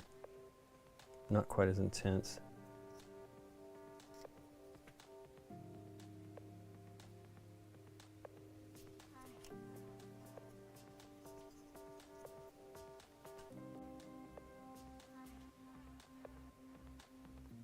I'm actually looking for a good 1 or 2 brush. I have some, but I like the, I don't use the, I don't use the Winsor Newton so much. I do love those brushes, but their bristles are not long enough for me. I actually like, this is a 4, but I like them to be longer. I have one or two of the red grass brushes. When I backed the palette, I decided to try their brushes. That's wet. That paint's too wet. What's going on? Oh, you know the brush is wet.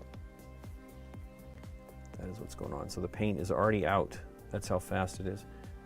You definitely don't want the paint to go up in the ferrule, you know, up the bristles. So I try to add just a little bit, if you can see here. It doesn't give me much in the belly. And the come on, focus here. But you want enough that it will flow and not dry quickly.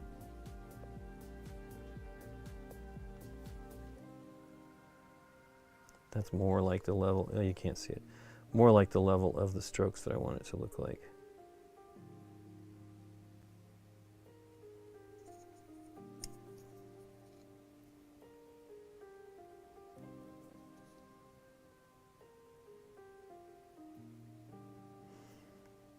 We, Scott and myself in 2009, not 2020, did the Space, I was talking about Space Hulk. I had bought 2 sets.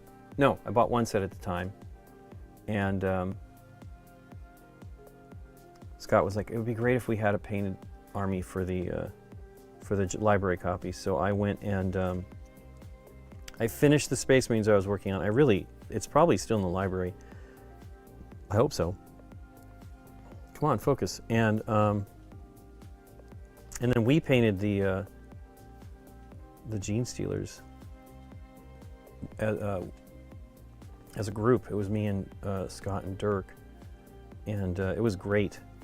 And they turned out really nice. And I never finished. I started painting the Marines, my version, because, you know, he gave me another copy of the game to do the Marines. Then I thought, oh, I should get another copy of this, because they always just, it's been a long time. It's been 9 years since they last did I think they did the last run of, and I bought that one too. There was like a slightly additional, wow, this paint is really drying fast. They had an additional couple tiles or something like that, you know, in the last version, but then they haven't done it. And it's one of the games I think that they should just always have available. I keep thinking they're going to make another version of it that's maybe not quite as intense, or, you know, there was, I think it was called Boarding Actions recently that they did. And I thought that might be another version of that, but it's not. Because it's a great game. And it's really thematic. I don't know what the reasoning is. Maybe that it's kind of expensive to make. Oops. No, you know, I mean, it's not, this stuff is not inexpensive to do, for sure. Yipes, that was too much. Oh well.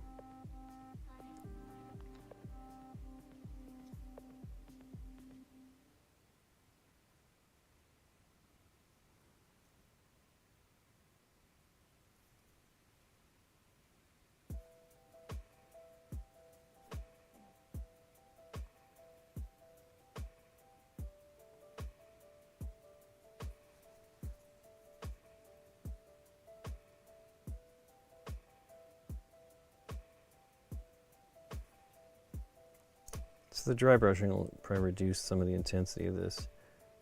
I just didn't want to deal with a fine brush. So I have lots of tiny brushes, Just not enough in the 1 and 2 range.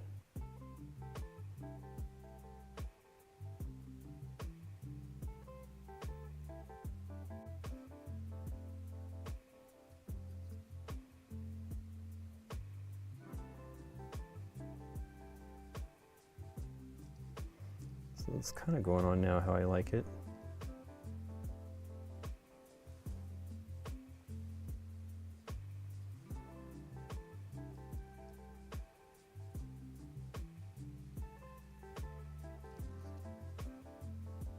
It's off camera, it doesn't help you.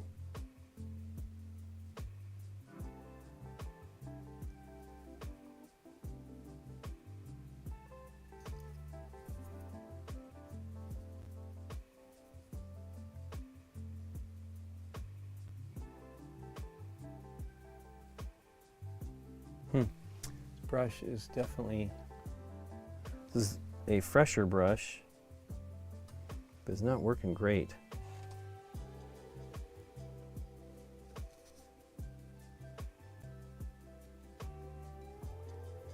Wow, making a terrible mess here. White is tough for me on this though. This is where I have a lot of problems.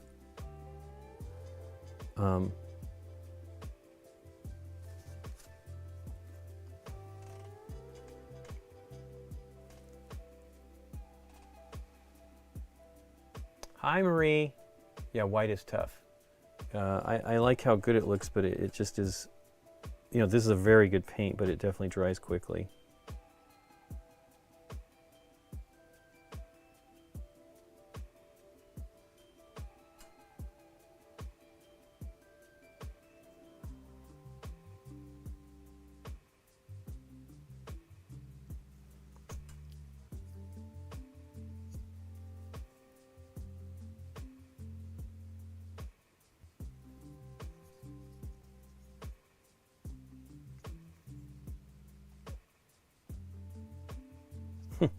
Too much. Plus it dries, you know, it's dry here right now. And so the paints, I mean, it's always dry in Southern California, but it's really dry right now.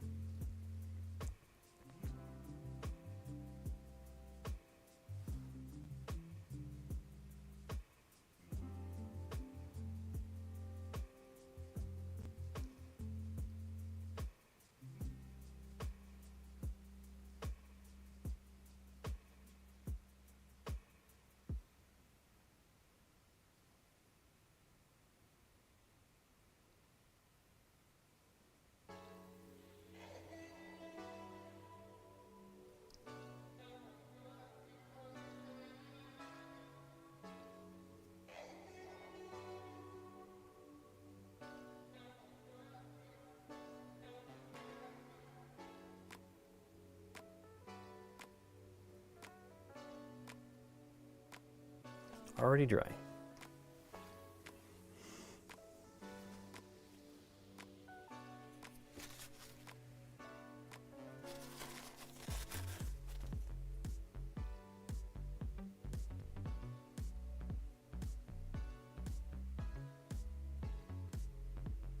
I should hire Christian Peterson for a board game division. He's already got his own company. He's not going to work for anybody else. Got another new company. But yeah, the Scott's saying he doesn't understand why it's not been available. It is just weird to me, but it must be a challenge or something like that to do. I don't know.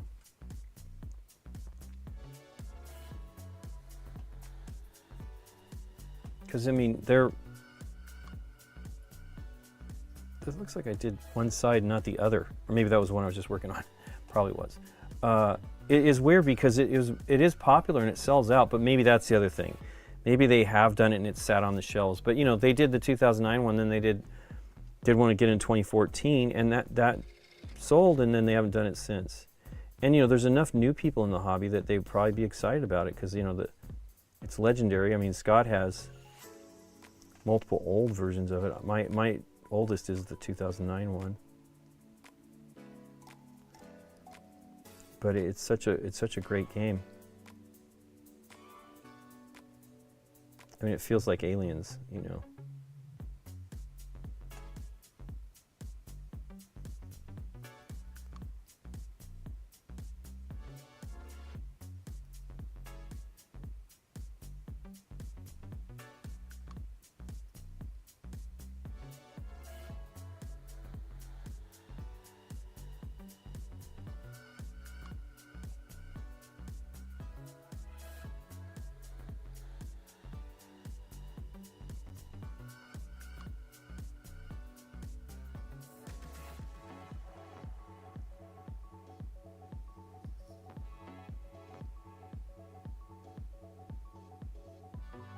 You definitely have, wow, boy, it definitely dries fast.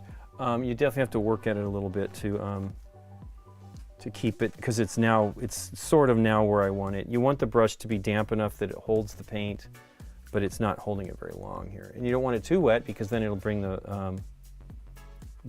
paint into the too much coming out. I really should have a palette today, because this is definitely more palette work.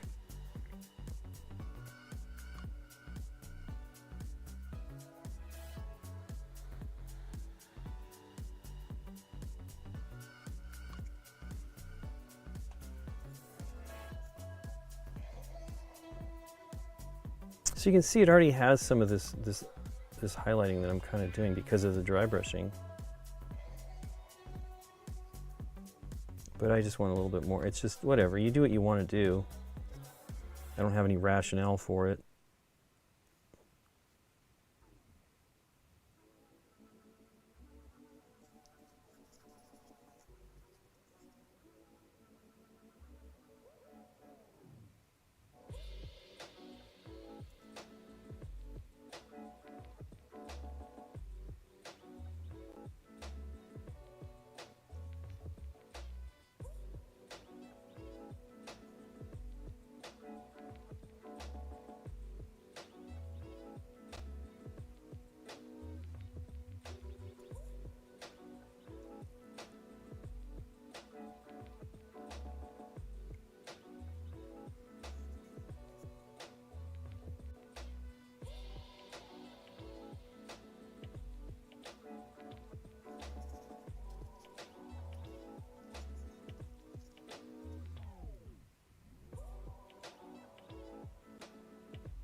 Hair in the way.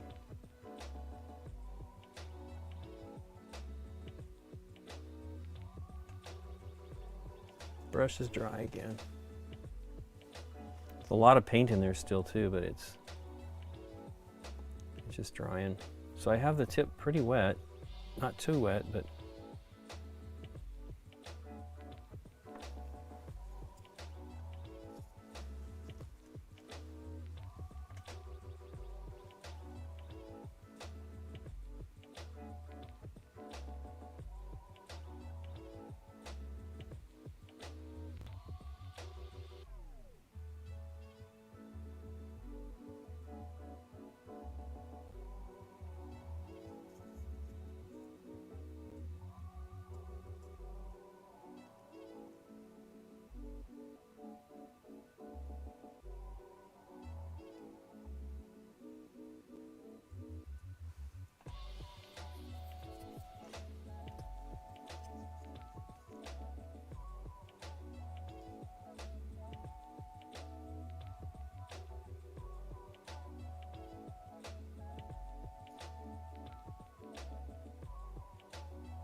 think that's all that.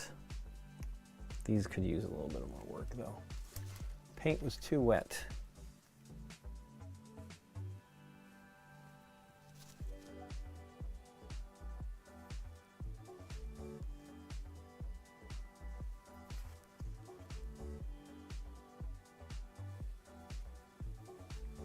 What color should the tail be? I'm actually doing it, it's the skin, right? I mean, they kind of like it's a bony flesh, is Marie asking on YouTube. So I'm leaving it as it is. I'm going for that weird little kind of skin tone-y thing going on there.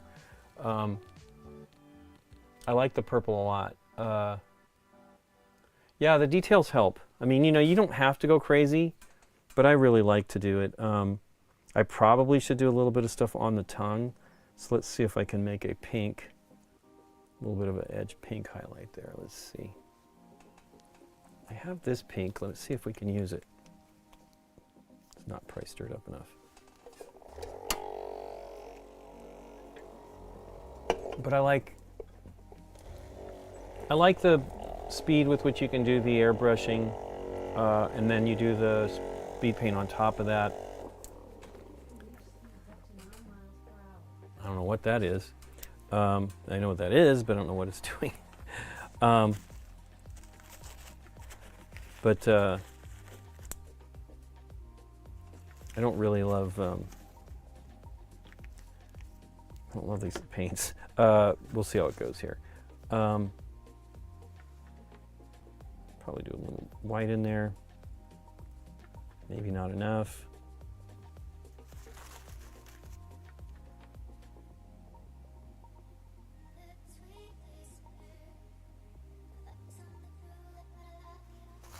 The great thing about this palette is when you let it dry, it really don't need that much of this. It's a little too bold of the drops. Here we go. Because you don't need a lot to do the paint. When it dries, it just pops out.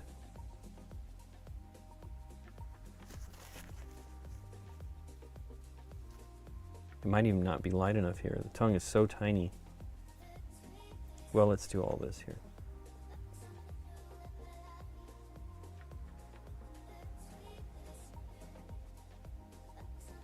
It's not really that visible. I can see it going on, but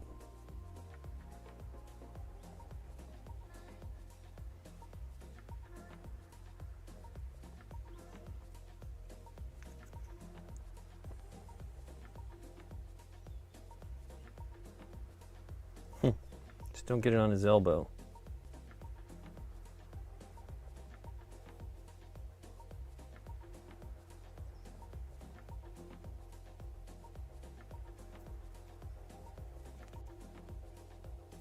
I think I got it on his finger there.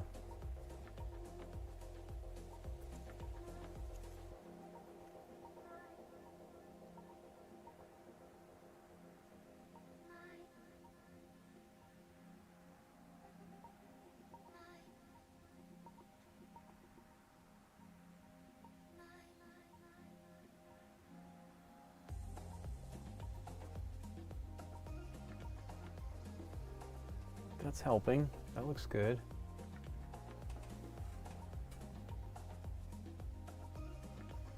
Oh, so the color I'm using, I'm sorry, this is the magenta. I actually buy this model color from Vallejo. It's been a while. The new color, everything's different as far as the labeling and the bottles. Heck, it was $2.99 when I bought it. It's not that much more money. It's a good color. I used some white to thin it out, to lighten it up.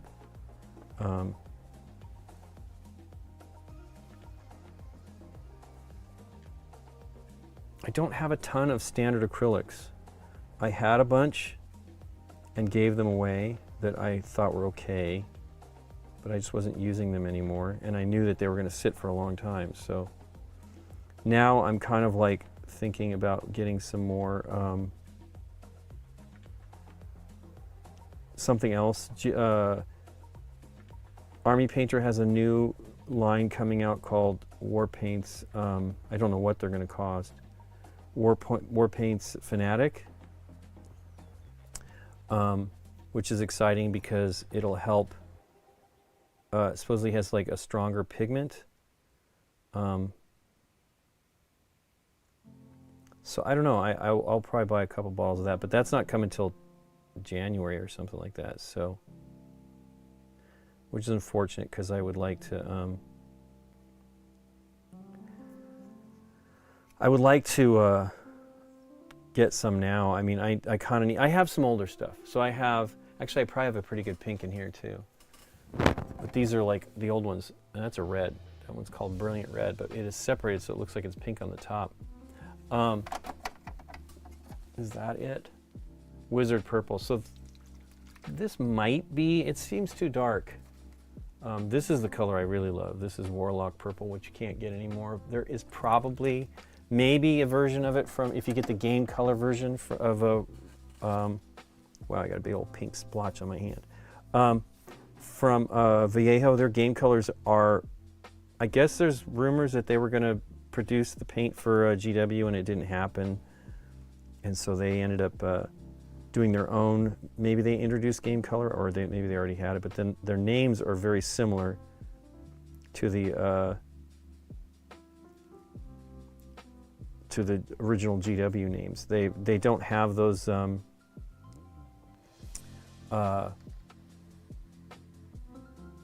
what one did I do already here?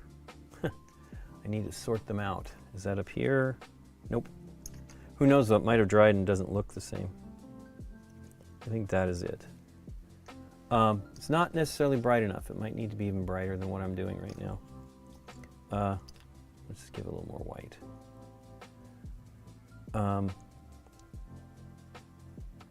So yeah, you could probably get some of these colors, and there are some other manufacturers out there making classic style colors. I haven't seen any here in the US. I have seen Duncan Rhodes Too Thin Coats, I think is what he calls his paints. Those probably might have some colors. I don't know how, it's definitely meant to be a similar paint to the old, or to GW ones. I just don't know if it's old or new. There was a store here actually they have quite a bit of paint. It's a pretty good store. It's called Geeky Tees. They have a good selection of Army Painter. They have a good selection of GW. And they have a pretty good rack of Duncan Rhodes. So that might be the right intensity. Maybe. It's weird. I probably need a very almost white little bit of highlights on there to make that tongue look stick out, it already sticking out, but pop.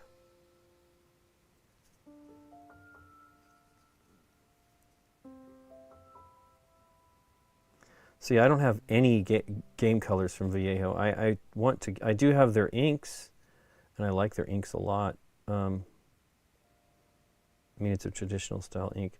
They used to have, the last batches of inks I had back in the day were from GW, and they were traditional inks, which I prefer. I like the shades and everything, but... Hey, thanks for the follow. Wow, I am not going to pronounce that. Ex Victorly Amakarova to Ihe. I think it's got to be somewhat close. But yeah, the tongue, I was actually originally painting the tail, the tongue and the spots were this purple from GW. Where is it at? This one here. This is a contrast paint, Volupus Pink. And then I'm using this here with some white magenta from Vallejo. But it is exciting. I think a lot of paint companies are doing really good paints now. So, that's a big deal. Like, you have many good choices. The new ones from Vallejo, or no, excuse me, Army Painter, they supposedly have a lot more pigment in them, which is exciting. We'll see how that goes. I definitely want to get some.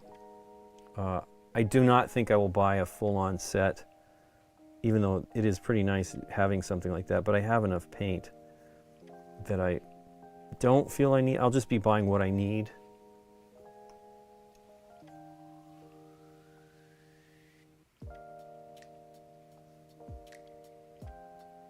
I will probably also use a gloss medium on the tongue to really make it look kind of, and some of these little spots here will have that, you know, like, I don't remember if we did that on Candace's.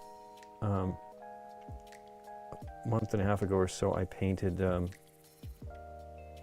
some miniatures with Candace and showed her how to do some painting. She had done some before, but I was showing her my technique with the speed painting, contrast paints, the zenithal highlight, and she was excited. So she was buying stuff. I just don't know if she's had time. We've all been so busy. I don't know if she's had time to actually do anything, because we all go to BGCon next week.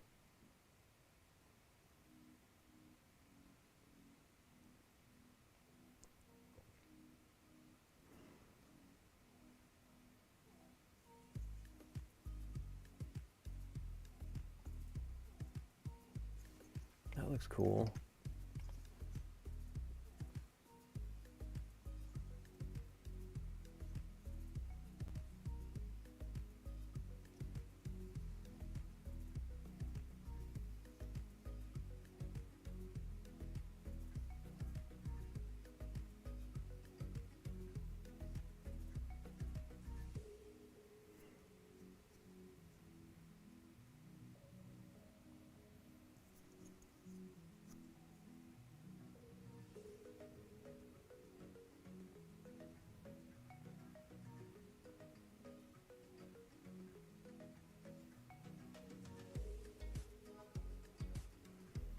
So basically what I'm doing is just putting a little bit on the top to make it a little brighter. The tongues are not quite doing it like I'd hoped, but the other stuff seems to be working.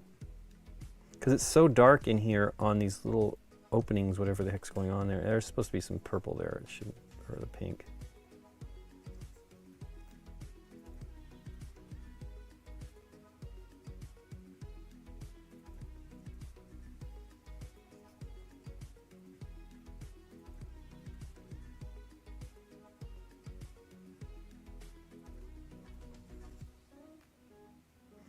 You know, this is a standard acrylic, so it's got more body and it's showing up on the, it's going to hold some of the brightness. It will lose some though. Whenever the colors dry, they get darker. I was kidding myself, I think, about getting to the Space Marines. What time is it? I do have a little more time today, but we do need, it's already time to, it's time to get done here, but I'll go a little bit longer.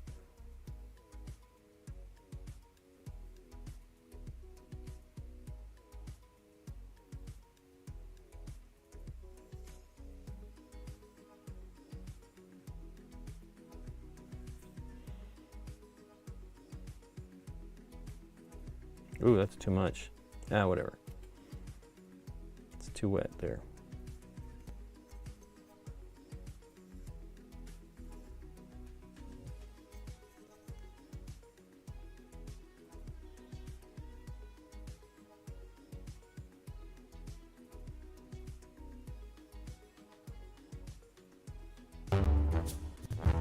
Okay, thanks for the follow, Zambies. I love your work, Zambies. Zambies is a great painter. And I watch her streams sometimes. Really should check her out. You should follow her. Really, really great painter.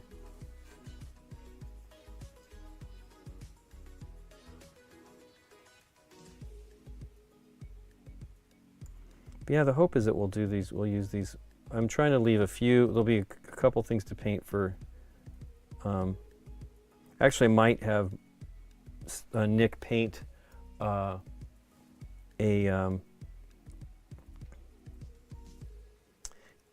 Nick paint, I'm not kidding, Zambi, she's saying, oh, thank you, she is really great. I might have Nick paint some Marines, since he's generally a Tyranid painter, right? Give him a chance to paint those, and then we will play the game, and it'll be fun. It'll be a game night. I don't think I don't know if it'll be a date night. Probably should be, since it's really a 2-player game. But I don't feel our game. We're bringing back date night, and I don't know that it's going to get the attention that game night gets when it's a standard. Although, you know, game nights, well, no, game night will be a different, date night will be a different playlist, probably. I don't know, I haven't decided. Because, you know, during the pandemic, date night by necessity had to exist, and they were just on the standard playlist. That's why, one reason why we're at 500 episodes, because we just reached that point. We will, maybe, we'll see. I don't know. I would really, I mean, the deal is it won't take the place of anything for game night. It'll just be another episode during the week. So we'll probably end up just putting them on the BGG, the list for game night. It'd be fun to do. Been wanting to do it for a long time.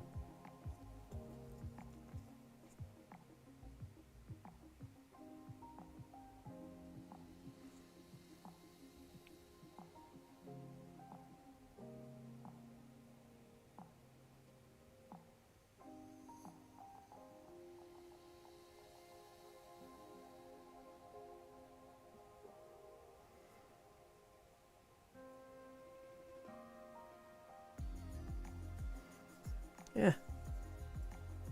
The brush is getting a little dry again. Actually held in better. See, now that's a pink. A pink with some white actually lasted longer than the white does for me. White is just not my favorite color to paint with. It is, I'm sure people have it figured out, but I do not.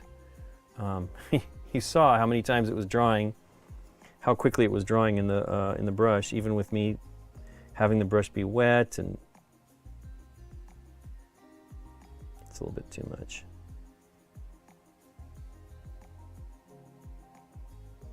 Wow, so it's really wet. Maybe too wet and not enough paint.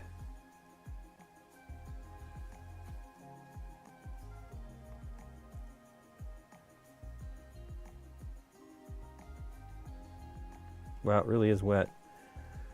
Okay, well, more paint. I probably have too much moisture in the brush, which, you know, you got to figure all that out.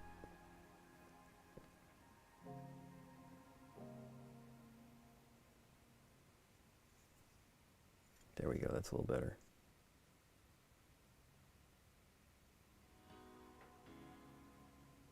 So I guess the teeth are going to be white, which I think in Aliens, or Alien, the teeth are black as far as I remember. But I will probably have them be white. So I need to come back and do some highlights on that. Make them, really should make them look shiny, but they're so tiny. Tiny, shiny teeth. Does the humidity play havoc when you're painting? I wish we had, I'm going to start, oh, you're going to do your Tyranids. Fantastic. I was saying how Nick is doing some where they're like, he has his transitioning, like they're like, what do you call it? Geckos, or no, chameleons. And I have not seen them yet. I'm sure they're going to be amazing. I wish we had more humidity. I will tell you, we have, the lack of humidity is really hard here in Southern California. I actually generally have to use a wet palette. I am surprised I'm not using one right now. Although I will tell you, I haven't actually used it since, I don't think I've used it at all since we got back from Germany. So we will get to them.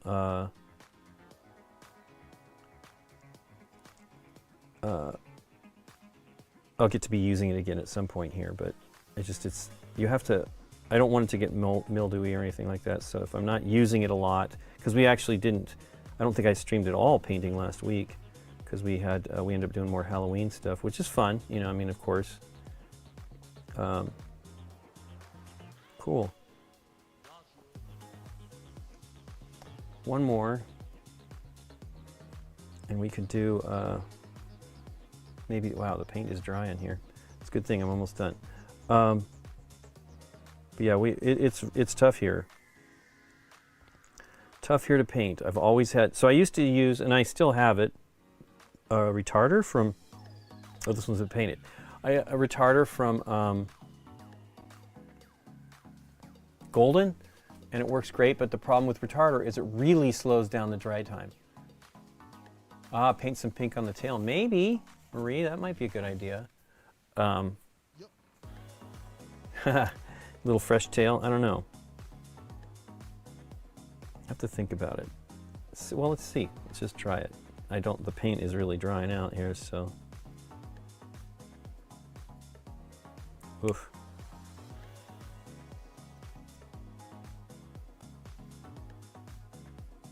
I mean, I agree. Marie's got the right idea. You kind of want to do something to make some variety there. That looks pretty good. Let's go for it. So this is sort of like, more like a glazing. Actually, let's put a little bit of medium in there so that it can stay. It's pretty much drying up here real quick. So we'll use some of the, I'm using some of the Lamian medium, which is a glazing medium, glaze medium. See if we can do something with that. It's going to dry real fast anyway.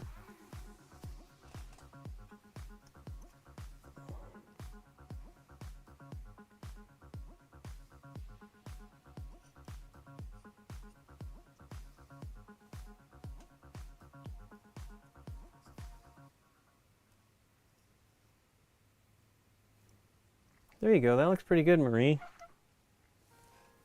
Let's just go with it. Yeah, the Halloween streams are fun. There was only one game I wish we had gotten. Funko Games sent us their version of Texas Chainsaw Massacre, and I wanted to do that so badly because we played the version from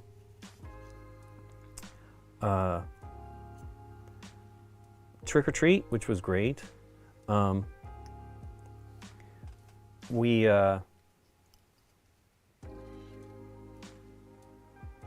had that one for longer, but they just sent us the one before we started streaming, and I really want to play it. We saw it at Gen Con, and I was intrigued. So we'll see. So glazing medium will make this much slower to dry. It's essentially probably like a retarder, I suppose. There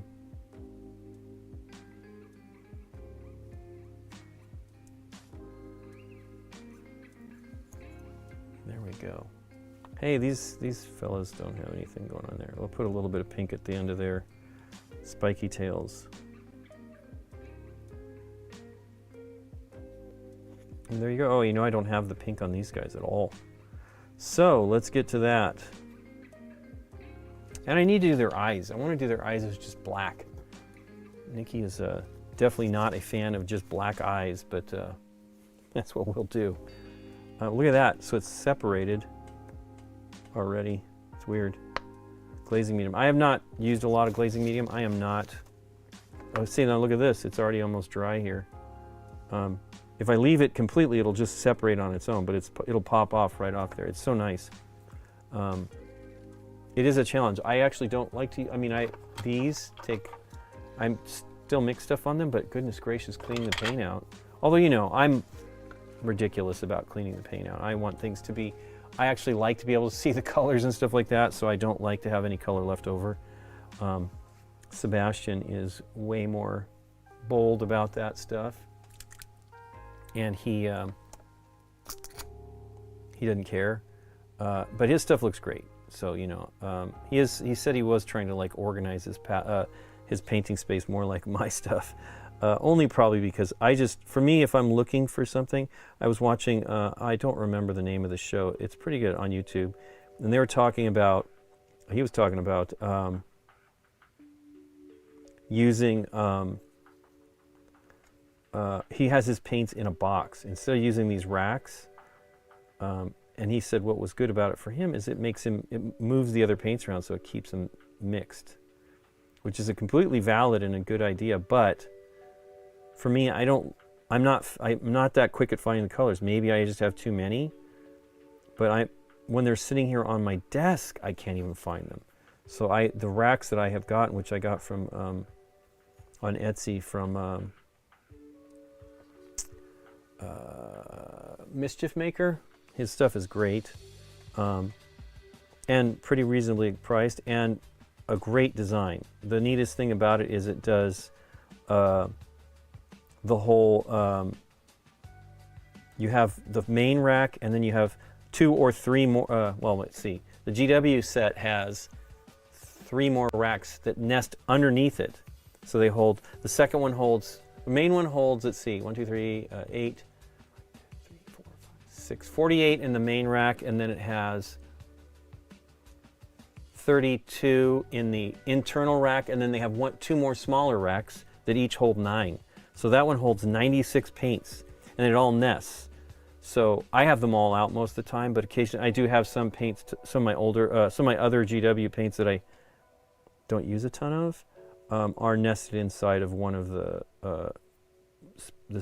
contrast paints ones. It's really awesome though. And it works for me. You know, you got to do what works for you. But his idea was you just have them in a box or a paint shoe bin or something like that, and then you dig them out as you need them. Again, you just do the level of organization you want. But Sebastian bought a full-on organization set, and he bought it all for my friend Sebastian. He bought it all for Vallejo-sized bottles. Vallejo and Army Painter. And so, yeah, that purple is great, Joel. It is this color here, thinned a little bit. Some of them are darker. Some of them, like this one here, I think is just the raw purple on top of the contrast paint. And then some of them, like this one here, I decided I wanted them to be, you know, slightly different looking. And so this was the same paint but mixed in with contrast medium, which is this stuff here. What it does is, I mean, I didn't use it at first. I was just thinning with water, which is not really great. But what you do is, it'll give you, so for example, I will show you if I have some here. The human flesh on, yeah, I don't think I have any of the darker ones here. So this is Gilliman flesh mixed with a lot of contrast medium in it and built up a little bit, probably a couple coats. She's a little darker. This is Electra. Hers is darker. Let me find some of, I have like Shuri and Koya are my favorites. They look really, really good. Let me get those. They're all over here on the side. Ugh.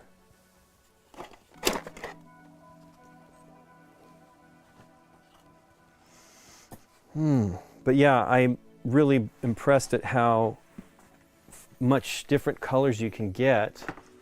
Let me make this so it doesn't fall. With the contrast medium, like you just thin it out, and it gives you a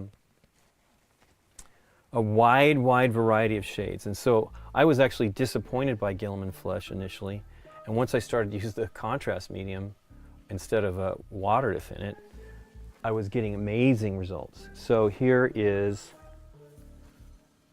where's Shuri? She is so great. Well, here's a Koya. She looks really good. This is the same color, but not thinned as much. And then Shuri is in here somewhere. Shuri and my hair. Well, here's, it didn't quite come out so great, but here's Nick Fury, same color.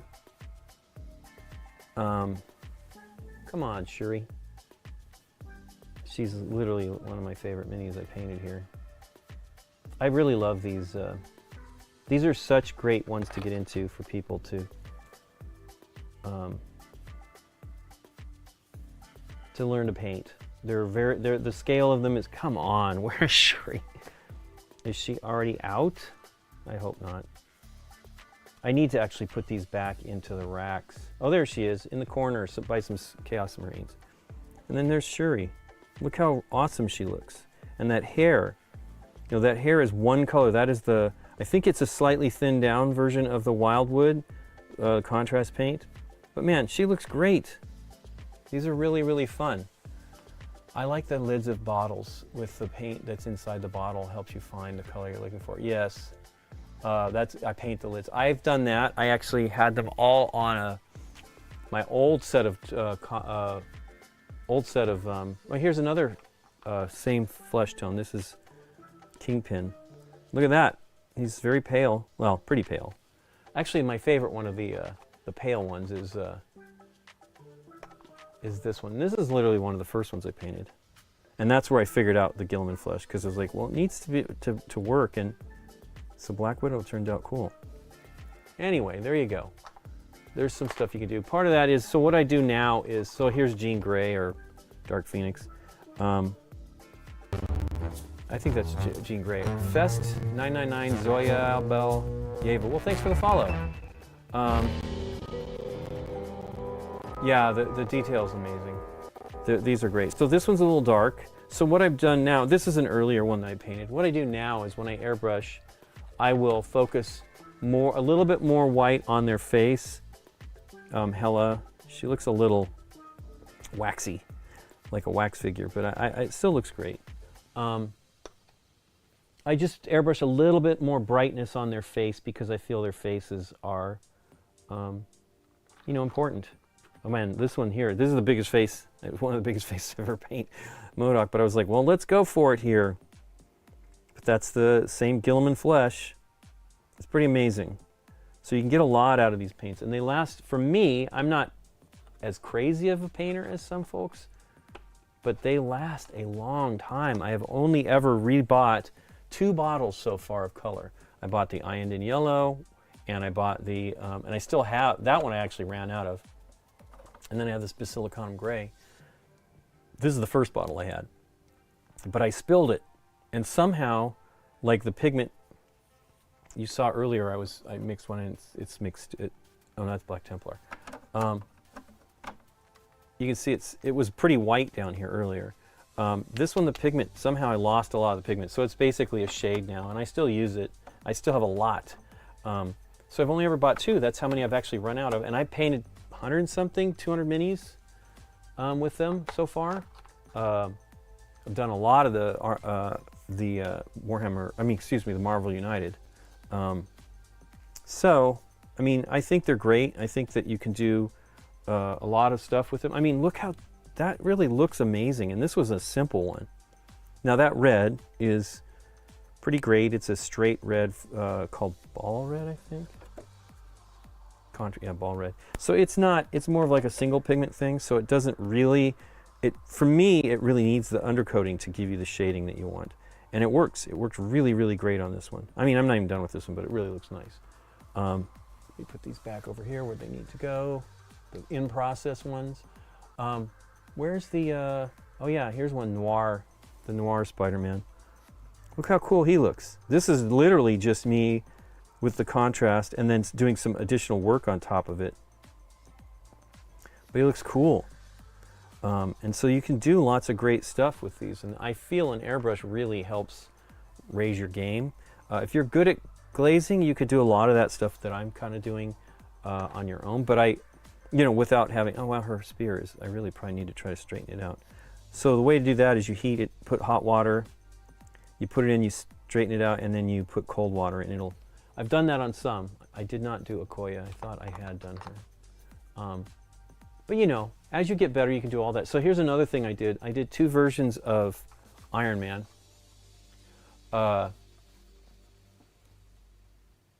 And this first one was just Zenithal highlighted.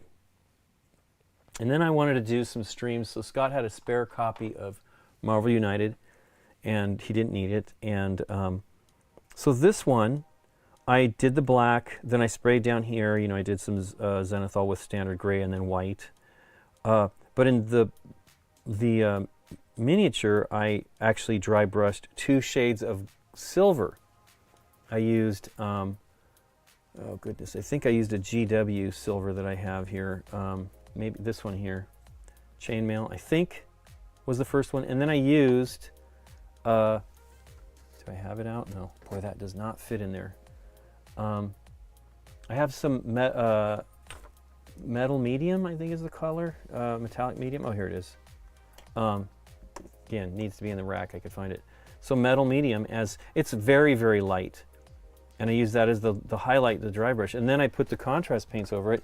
And I mean, wow, I think that looks great. It's more like what I want for these things, and you know, it's just a different thing. Now, I'm going to actually try to do some where I do the zenithal with metallics. We'll see how that goes. I was watching a Lila Mev video, and she was doing some, trying to do contrast metallics. I'm like, why wouldn't you just do the undercoating?